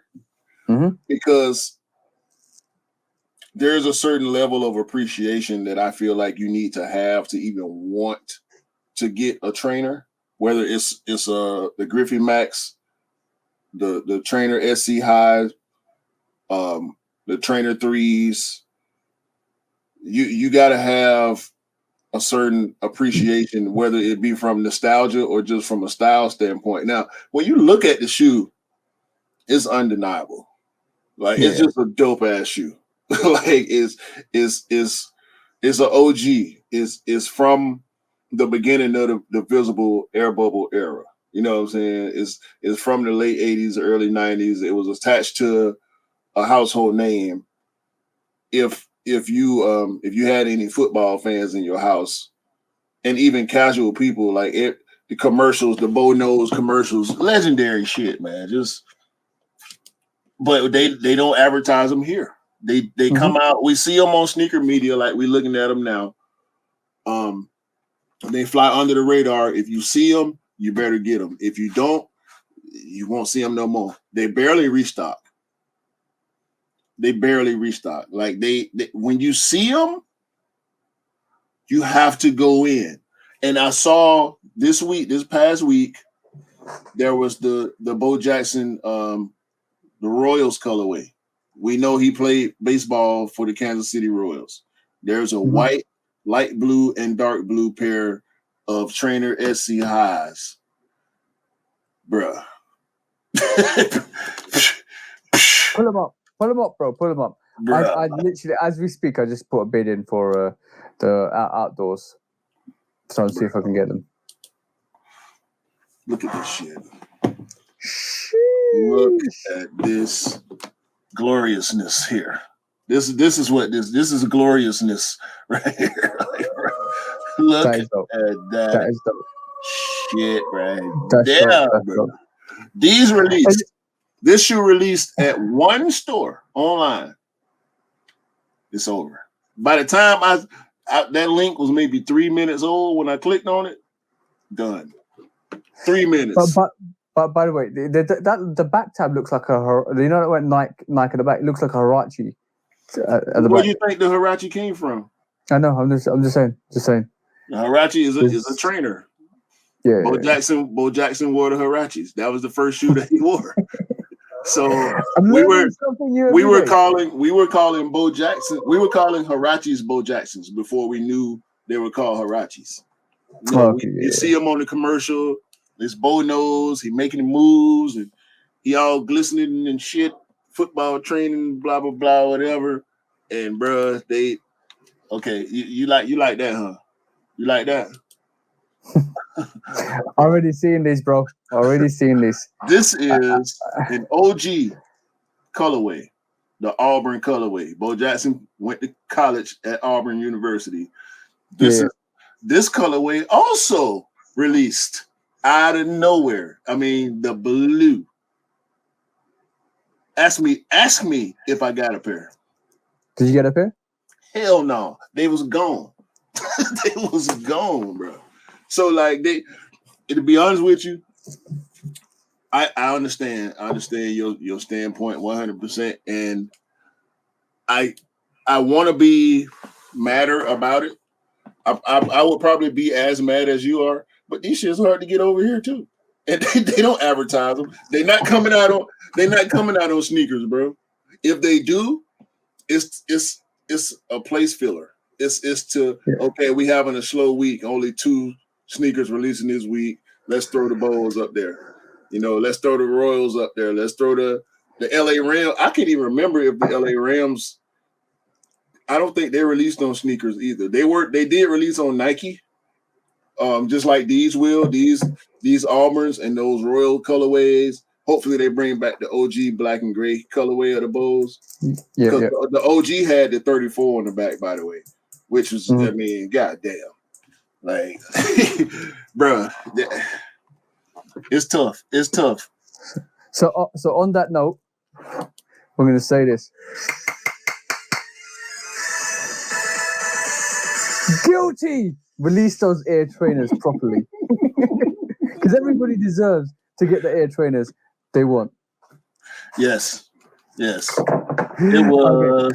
I have to wait a minute. I have to do this. Where is it? Now I can't find it. You know the OGs, right? Go on, Joss. Wait a minute. I'm trying to find the right picture because. But I just want them to release the sneakers, bro. I just want to release the sneakers in the UK or Europe and let everybody that wants them pick a pair up. Or worst case, just set a pre-order up. If people want them, they'll pick them up. Bro. Sheesh. Bro. This is glory. Glory made of leather and rubber. This is what. So look, size 11, yeah. brand new, $675. Fuck that, bro. Yeah, man. These the ones. Some Jordans. They're more limited than some Jordans. Oh yeah. Because I'm telling you, bro, when they pop up, they disappear so quick. And like people like me that are from that era where these originally came out, this was talking about Nike, bro. Like, it's interesting. You don't need to be hyped to be heat. Don't need to be hyped to sell out. Oh hell no. Exactly. More of the story. But this is hype. It's not top tier hype. It's levels. Exactly. But it doesn't need to be trashy hype. It doesn't need to be, oh, look what's coming out. Come and do all this, jump through circles to get this sneaker. It's just a sneaker that's heat, absolute heat, not super hype, releases, sells out. Right. And we I can't remember when it was. I think it was last week we mentioned the medicine ball colorway because we were talking about 312s. 312s, yeah, 312s. Yeah, that Yo, medicine bro. ball trainer. Yo, bro. That's a different level, bro. Yeah. Yeah. And when we look at colorway, I mean, look, there you go. There you go. That's your jam right there. You know what I'm saying? That's the Like, sneaker that's sitting. look at these. That's the sneaker that's sitting. That's the sneaker that's sitting. That's sitting at the moment. The sneakers are sitting at the moment. Yeah. That's ridiculous. And on that note, guilty. Make sure you release these sneakers properly so we can all get the sneakers that we want. Because we all like these sneakers. They need to come out globally, not just state-wise. Please release them. Please, Nike. Give them the book, bro. Give them the book. Give them the book. There you go. We're giving y'all book back, Nike. Guilty. Yeah. We're sending your book back. All right, last docket for the day before we call sneaker news. Sneaker court, I mean. So, when I say sneaker news,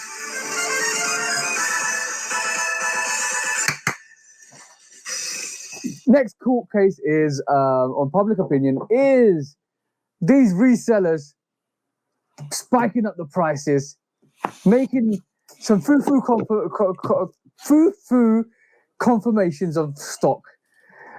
Don't know their ins to their outs, the A to their Zs, the B to their Cs. They're basically deceptive and deceiving you. So how do you find that, bro? Because this is quick and effective. This is easy. We pretty much already tried the case, right? Yep. These motherfuckers are guilty of deflating numbers. They're guilty of deflating numbers to try to raise prices, and it's a shady business already. Yeah, guilty. Get your bullshit out of here. We don't want to know your bullshit. Keep that bullshit to yourself. We don't believe you. It's gonna continue to happen though, bro. That's one of the things I feel like. Yeah, it's not necessary. I almost said a necessary evil, but that's not the case. Because if that was the case, no, you're losing credibility. Every time you talk nonsense and you get caught out, you're losing credibility. Stick to your word. Your word is your bond. If you don't know stuff, don't talk stuff. Don't talk shit. Don't talk shit if you're not willing to eat shit. Simple as that. You swallow your own shit, you dirty bastard. Y'all some dirty bastards. When resale is too high. Damn resellers. Order. When hype beats go too far. These damn hype beasts. Order in the court. Order. When the back door opens. Guilty. It's time for order in the court. The sneaker court of public opinion.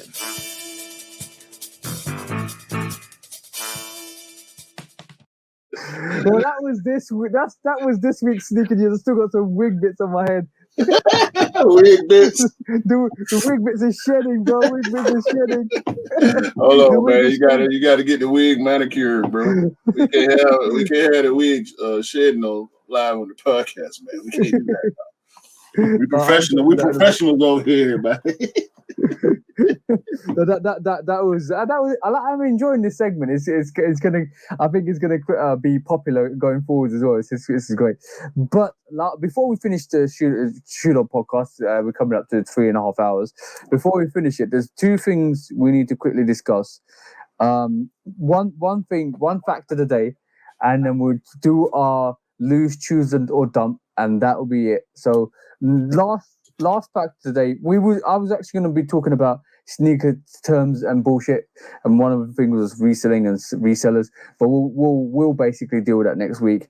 But today, the other fact of the day, and we could do a what if situation. Maybe we just add that in quickly. So fact of the day is another fact of the day. Do you know why Nike has orange boxes? The OG boxes were always orange boxes. Do you know the reason why? I do not.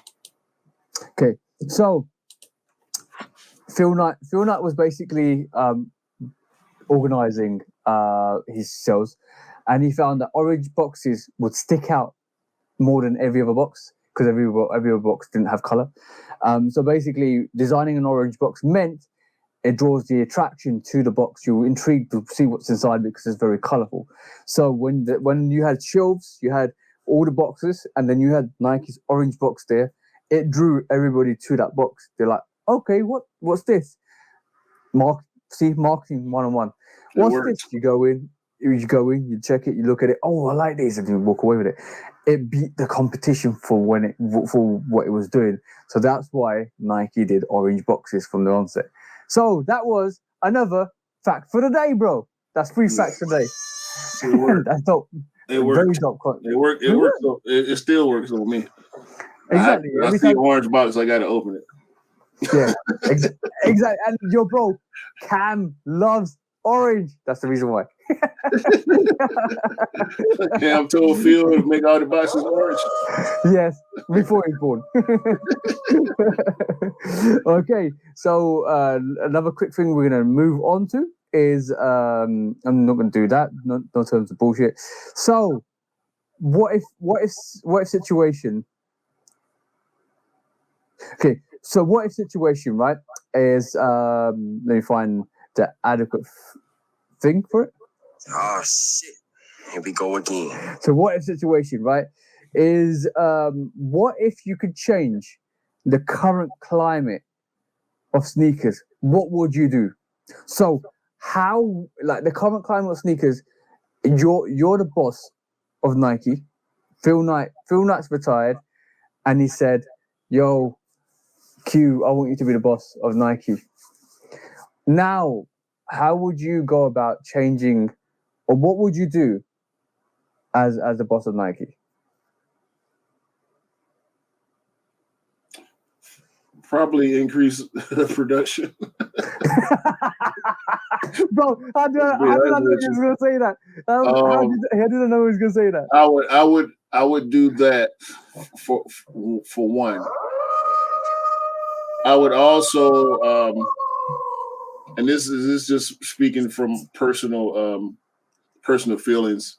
I would want to reattach the athletes to their lines. Like I would try to. We know certain athletes. The relationship between them and the brand that they endorse didn't end well. Yeah. By the way, I know exactly what you're talking about. Kyrie Irving's leaving Nike. No, I ain't talking about Kyrie. I ain't studying him. I'm just saying. But that's his fault. That's his fault. I'm talking about the guys like Deion Sanders. Okay. The guys like Bo Jackson. Like, make it right. The way Reebok made it right with Allen Iverson. The way that Nike made it right with the Kobe Bryant estate. The way that Nike made it right with Jordan. The way that Puma will always have the Clyde, and they will always have Walt Frazier's endorsement. You know, Walt Frazier is a lifetime Puma guy. He probably got so many of his own shoe that he can wear one every day and not put on the same shoe, right? Mm-hmm. I would like to see that, because back to the Bo Jackson trainer thing again. I did find a picture of the original pair. Bro, I want this. Ooh, bro, that's a different level, bro. I want this. I like Nike on the back is fine. I'm still gonna buy them with Nike on the back. I want the 34 on the back of every shoe. I want the 34 on the back of whatever colorway of this shoe that come out. I want this shoe right here now. I want it right now. You know what I'm saying? So that's the type of stuff. There's a shoe dog in you. That's the type of stuff, you know. I don't know. I don't think Fila is attached to Jamal Mashburn or Grant Hill or Yeah. Jerry Stackhouse for all the silhouettes that they released. Dennis Rodman is not attached to Nike anymore.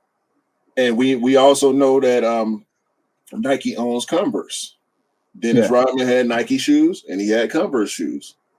So if they decide to bring those shoes back, luckily for them, most of them didn't carry his name. But for the ones that did, they got to rename them. You know what I'm saying? So I want the good old days back, man, where you can walk in the store. You can walk in the store, look at the shoe on the shelf. If they got your size, if they ain't got your size, you can go over to the next store or two or whatever. Like make pairs more abundant. I'm not saying release the floodgates, but we can get some more because people gonna buy them. We gonna buy them.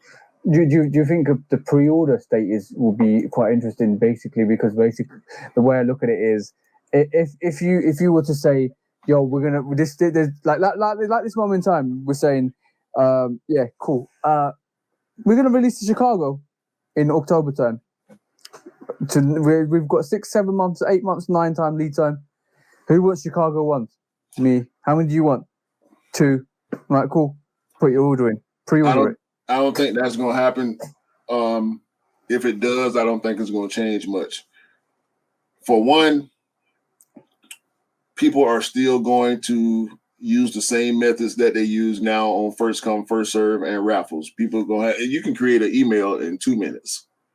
People got multiple emails. You can save passwords, so you don't have to remember passwords. You can make all your passwords the exact same thing, and you can open multiple accounts. People got multiple phones that they use.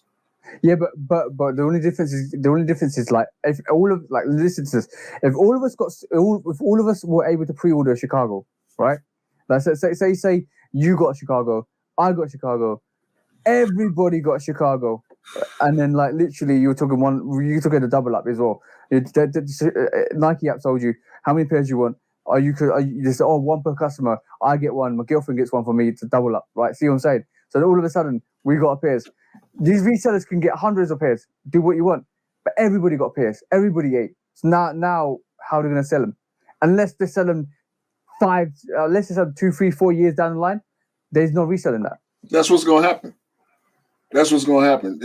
Now the game would definitely, as far as the resale game is concerned, would definitely be affected in a negative way, which is fine with me. But it'll still exist. It's like it's always existed, it always will exist. It will evolve. It will evolve.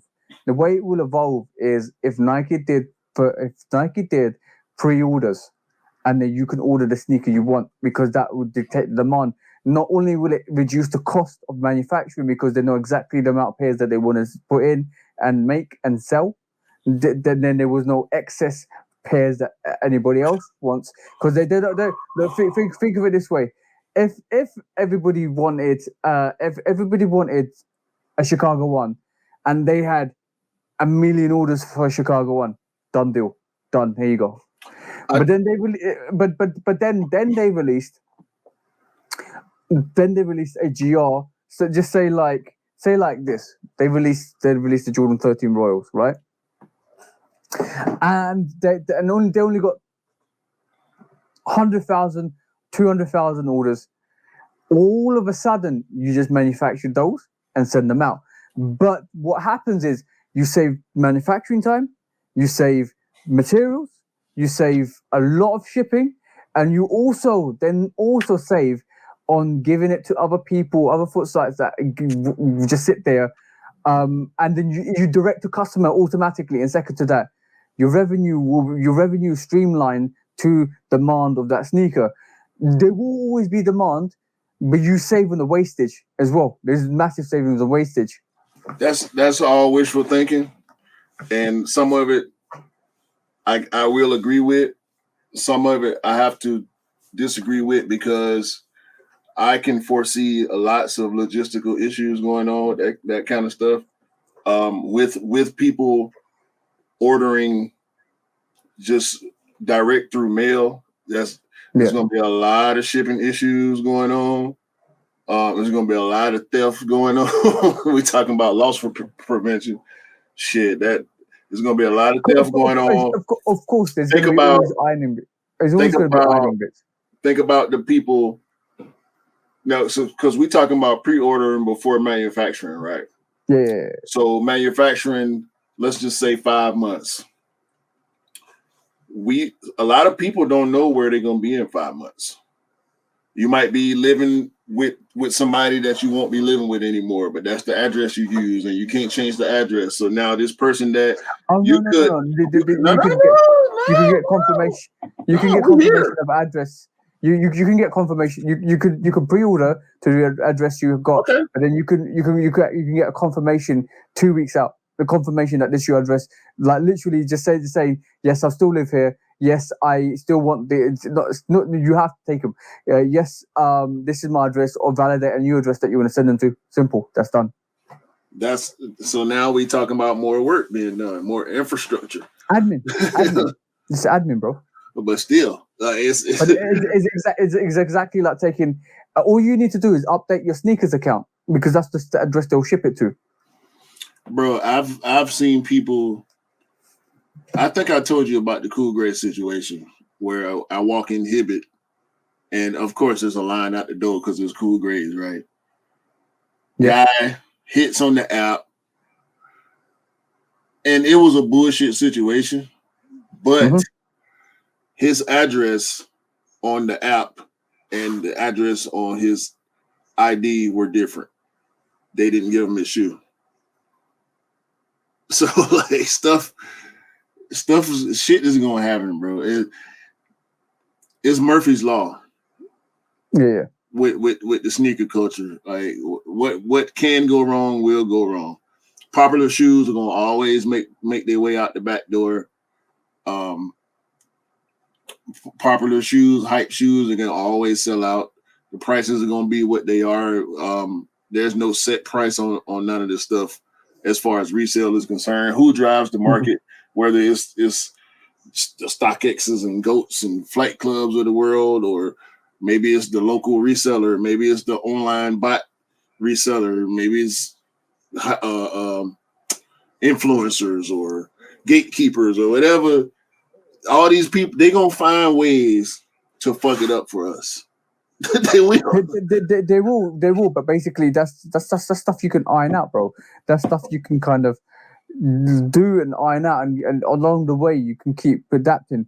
But it's not like it's not out the realms of unfathomability. Sneakers ain't perfect. I know. The Flex app ain't perfect. The Hibbett City Gear app ain't perfect. DTLR, it's a lot, bro. It's a lot. That would be a huge undertaking. It would be nice if everything worked out. We hoping for something like that in the future, but as of right now, I'm just not too optimistic about it happening, to be honest with you.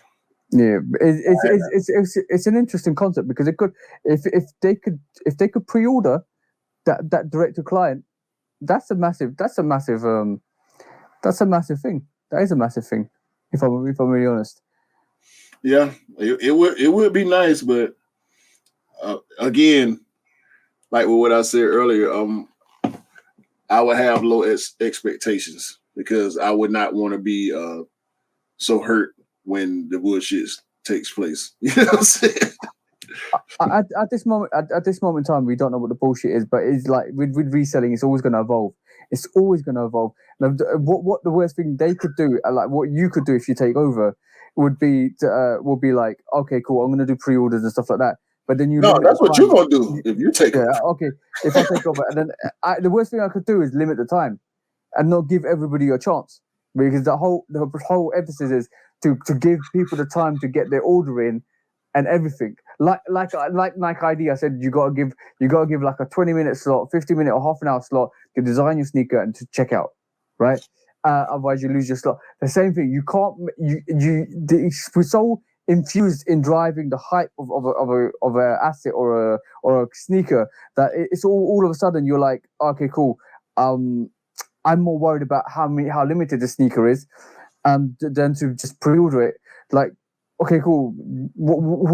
I understand hype sells, so you're gonna stay tuned to that. But one of these days, there will be no thing as hype. There will be no such thing as hype because there will still be a thing of hype, but it will be no longer shone upon the Jordan brand or the Nike brand.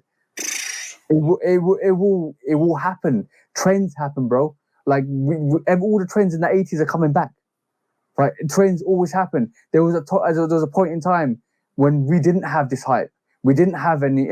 We had all of the Jordans sitting. The trends always happen, bro. Next 5 years, we will see a swift change in trends.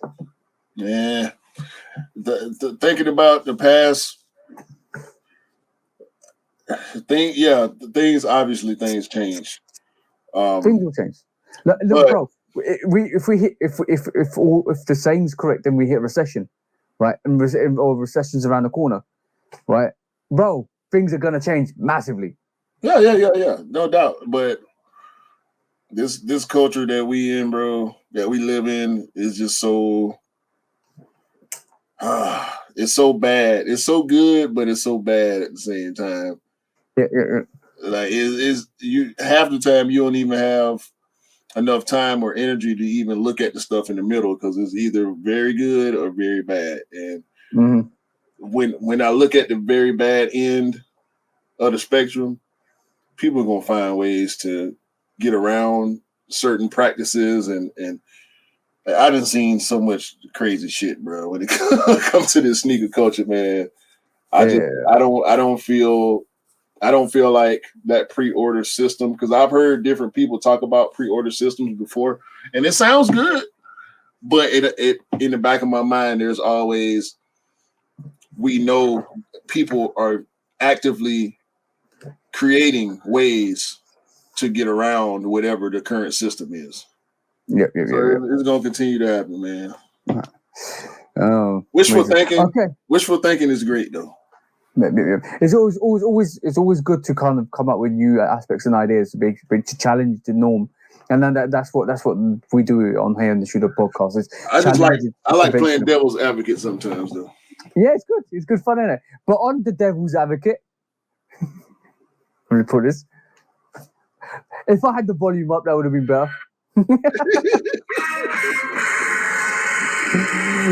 It's the last thing for the day before we call the Shooter Podcast, and this is lose, choose, or dump. Okay, cool. What are you choosing? What are you losing? And what are you dumping, bro? OG Hype GR.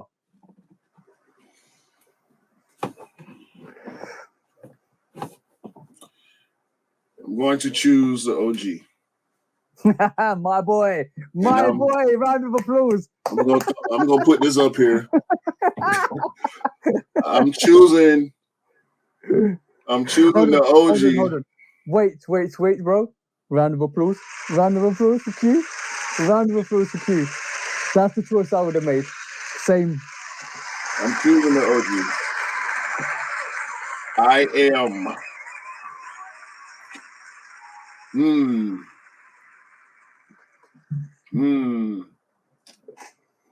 I'm losing. Fuck it. I'm dumping GRs.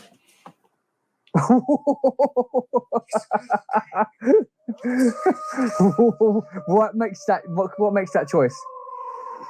This is probably one of the more difficult choices you presented on Lose, Choose, or Dump. I don't think there's really a wrong answer. It depends on the person. I mean, hype versus OG depend on what we're talking about. Yeah. It's rare that anything beats the OG to me. Yeah. 100%. There's no 5 that beats the Black Metallic 5. You got some. We got some arguments. Ben 23, Off-White. Ben 23, Chicago 1. Nothing. I love my year ones, but it's Chicago 1. Nothing beats the Chicago, the band, or the Reds. I don't even really like the Brits. as much as I like Chicago's anyway. I put my neck out the other day and I said the Breads are more relevant to the culture than the Chicago's. I don't think so, but We'll have the argument in the Shudo podcast. That I will present the case for the Breads. You will present the case for the Chicago's, and then we can go from there. GRs, I can say the same thing. Like GRs don't beat OGs. Like I got a collection full of damn GRs, right? Like we can say these what the fives. We can call them GRs and not take no flack from nobody. But these are not better than the Black Metallic 5 to me. They're not better than the Fire Red 5 to me. They're not better than the Great Fives, you know. So we can do that. We can do that with so many different brands, silhouettes and colorways. I will always choose OG over everything. That's my personal choice. I will always choose the OG sneakers over everything. The OG Air Trainers, OG Jordans, OG Forums, OG like even 350s, 700 Yeezys. They're still OG colorways, first edition colorways. Yeah. I will always choose an OG concept over anything else that releases, because that's the origin story. You can't go better than the origin story. But why are you dumping GRs over hype? That's the interesting question. I'm not worried about you choosing OGs. I'm just questioning the GR hype thing, because you're losing hype. You're giving it to other people. Yeah. But you're dumping GRs. So I want to know the concept behind that. I'm not saying I disagree or agree with you. I'm just saying I will give you my verdict after. For me, it's a little dependent on what hype we're talking about. If we're talking about high end hype, that's you know what, we ain't in that realm anyway. But you're still giving it to people that want it. Well, that's why I started explaining the Black Metallic 5 versus a Ben 23 or Off-White 5. The Jordan 1 Chicago versus I'm on my year 1 or J Balvin 1 or Travis Scott 1. These things have relevance, and I think a lot of them should exist as far as collabs and, you know, from every brand, whether it's Nike, Jordan, Adidas, New Balance, Reebok, or whoever else. I think those things deserve to exist because they're created based on the OGs. Yeah. And so are GRs, but GRs are, we talk about colorways. When we talk about GRs, it's all about colorways. Whereas these collabs, they have stories. But I think it's very difficult. That choice is very difficult. But I will give you my opinion. It's very difficult to make that choice because there's a lot of GRs out there, like the Toro Bravo 4s, or there's a lot of GRs out there that are special, very special. Like then it's like, would you want to lose them? But would you want to dump them out of history? And that's a hard choice. But I have to agree with you. Something about hype sneakers. Take the name hype out of them. Something about collaborations and collaborations and customs, because they're customs anyway. Yeah. Something about that, it pushes boundaries. Yeah. It's like will we ever see a Travis Scott 6 with Travis Scott's with pockets? That's the new revolution. Unions with a stitching, the double stitch, the double stitch up the top, the top to the bottom. Union packs. It allows people to give their expression on a sneaker, their inside soul onto a sneaker, and give us a special release. And it's almost like you said, taking the OG, adapting it to yourself, to your nature, and giving it to everybody else. There's something very unique about that, and there's something very special about that. And I hate the word hype, but hype's associated with limited sneakers, and limited sneakers are associated with collaborations. And unfortunately, Right. that's part and tell with what we get. But I can't. I would rather get rid of hype and give it to everybody else to enjoy than dump the GRs, because at the end of the day, GRs are made. GRs, even though they're special, are still made from the OGs, and you always want an OG. Yeah, certain ones, like, you know, I love the alternate Great 5. Mm-hmm.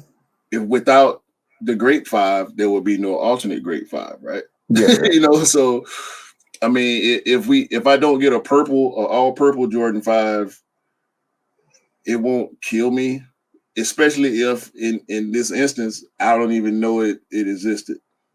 And if I feel that strongly about it, I can get the Fire Red 5 and paint it purple. Yeah, exactly. So, I like your choices. I agree with your choices a lot. I think me and you are built off the same thread.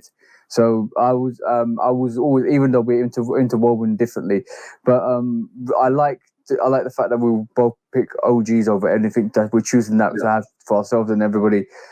But then like losing hype and dumping GRs will be the same choice I do.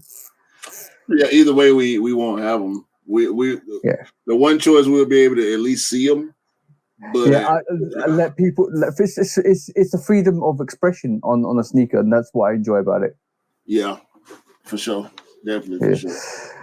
On that note, bro, we've come to the end of the show, bro. Unless you want to show anything else. 7 hours later. 7 hours later, we just have to go for another 3 hours or 2 hours 15 minutes. We'll be there. No. 3 hours here. I'm about to go eat. I'm about to go harass my wife. So she been gone for a week. So I got some nerves to rub on finally. I ain't just sitting in the house by myself no more. And on that note, do you want to wind us down? Yeah, man. Episode 19. We'll be back next week with a guest. Hopefully everything works out. For TJ, for myself, we hope everybody's having a great day, a great week, a great month, and a great year. And hopefully everybody can go out there and listen to all the future that they want to hear, because everybody needs to listen to Future. Future is great, okay? The future is bright. The future is orange. Yeah. Oh yeah. So go listen to that Future album, bro. I Never Liked You by Future. I love that title too. I Never Liked You. And on that note, peace out, guys. Peace.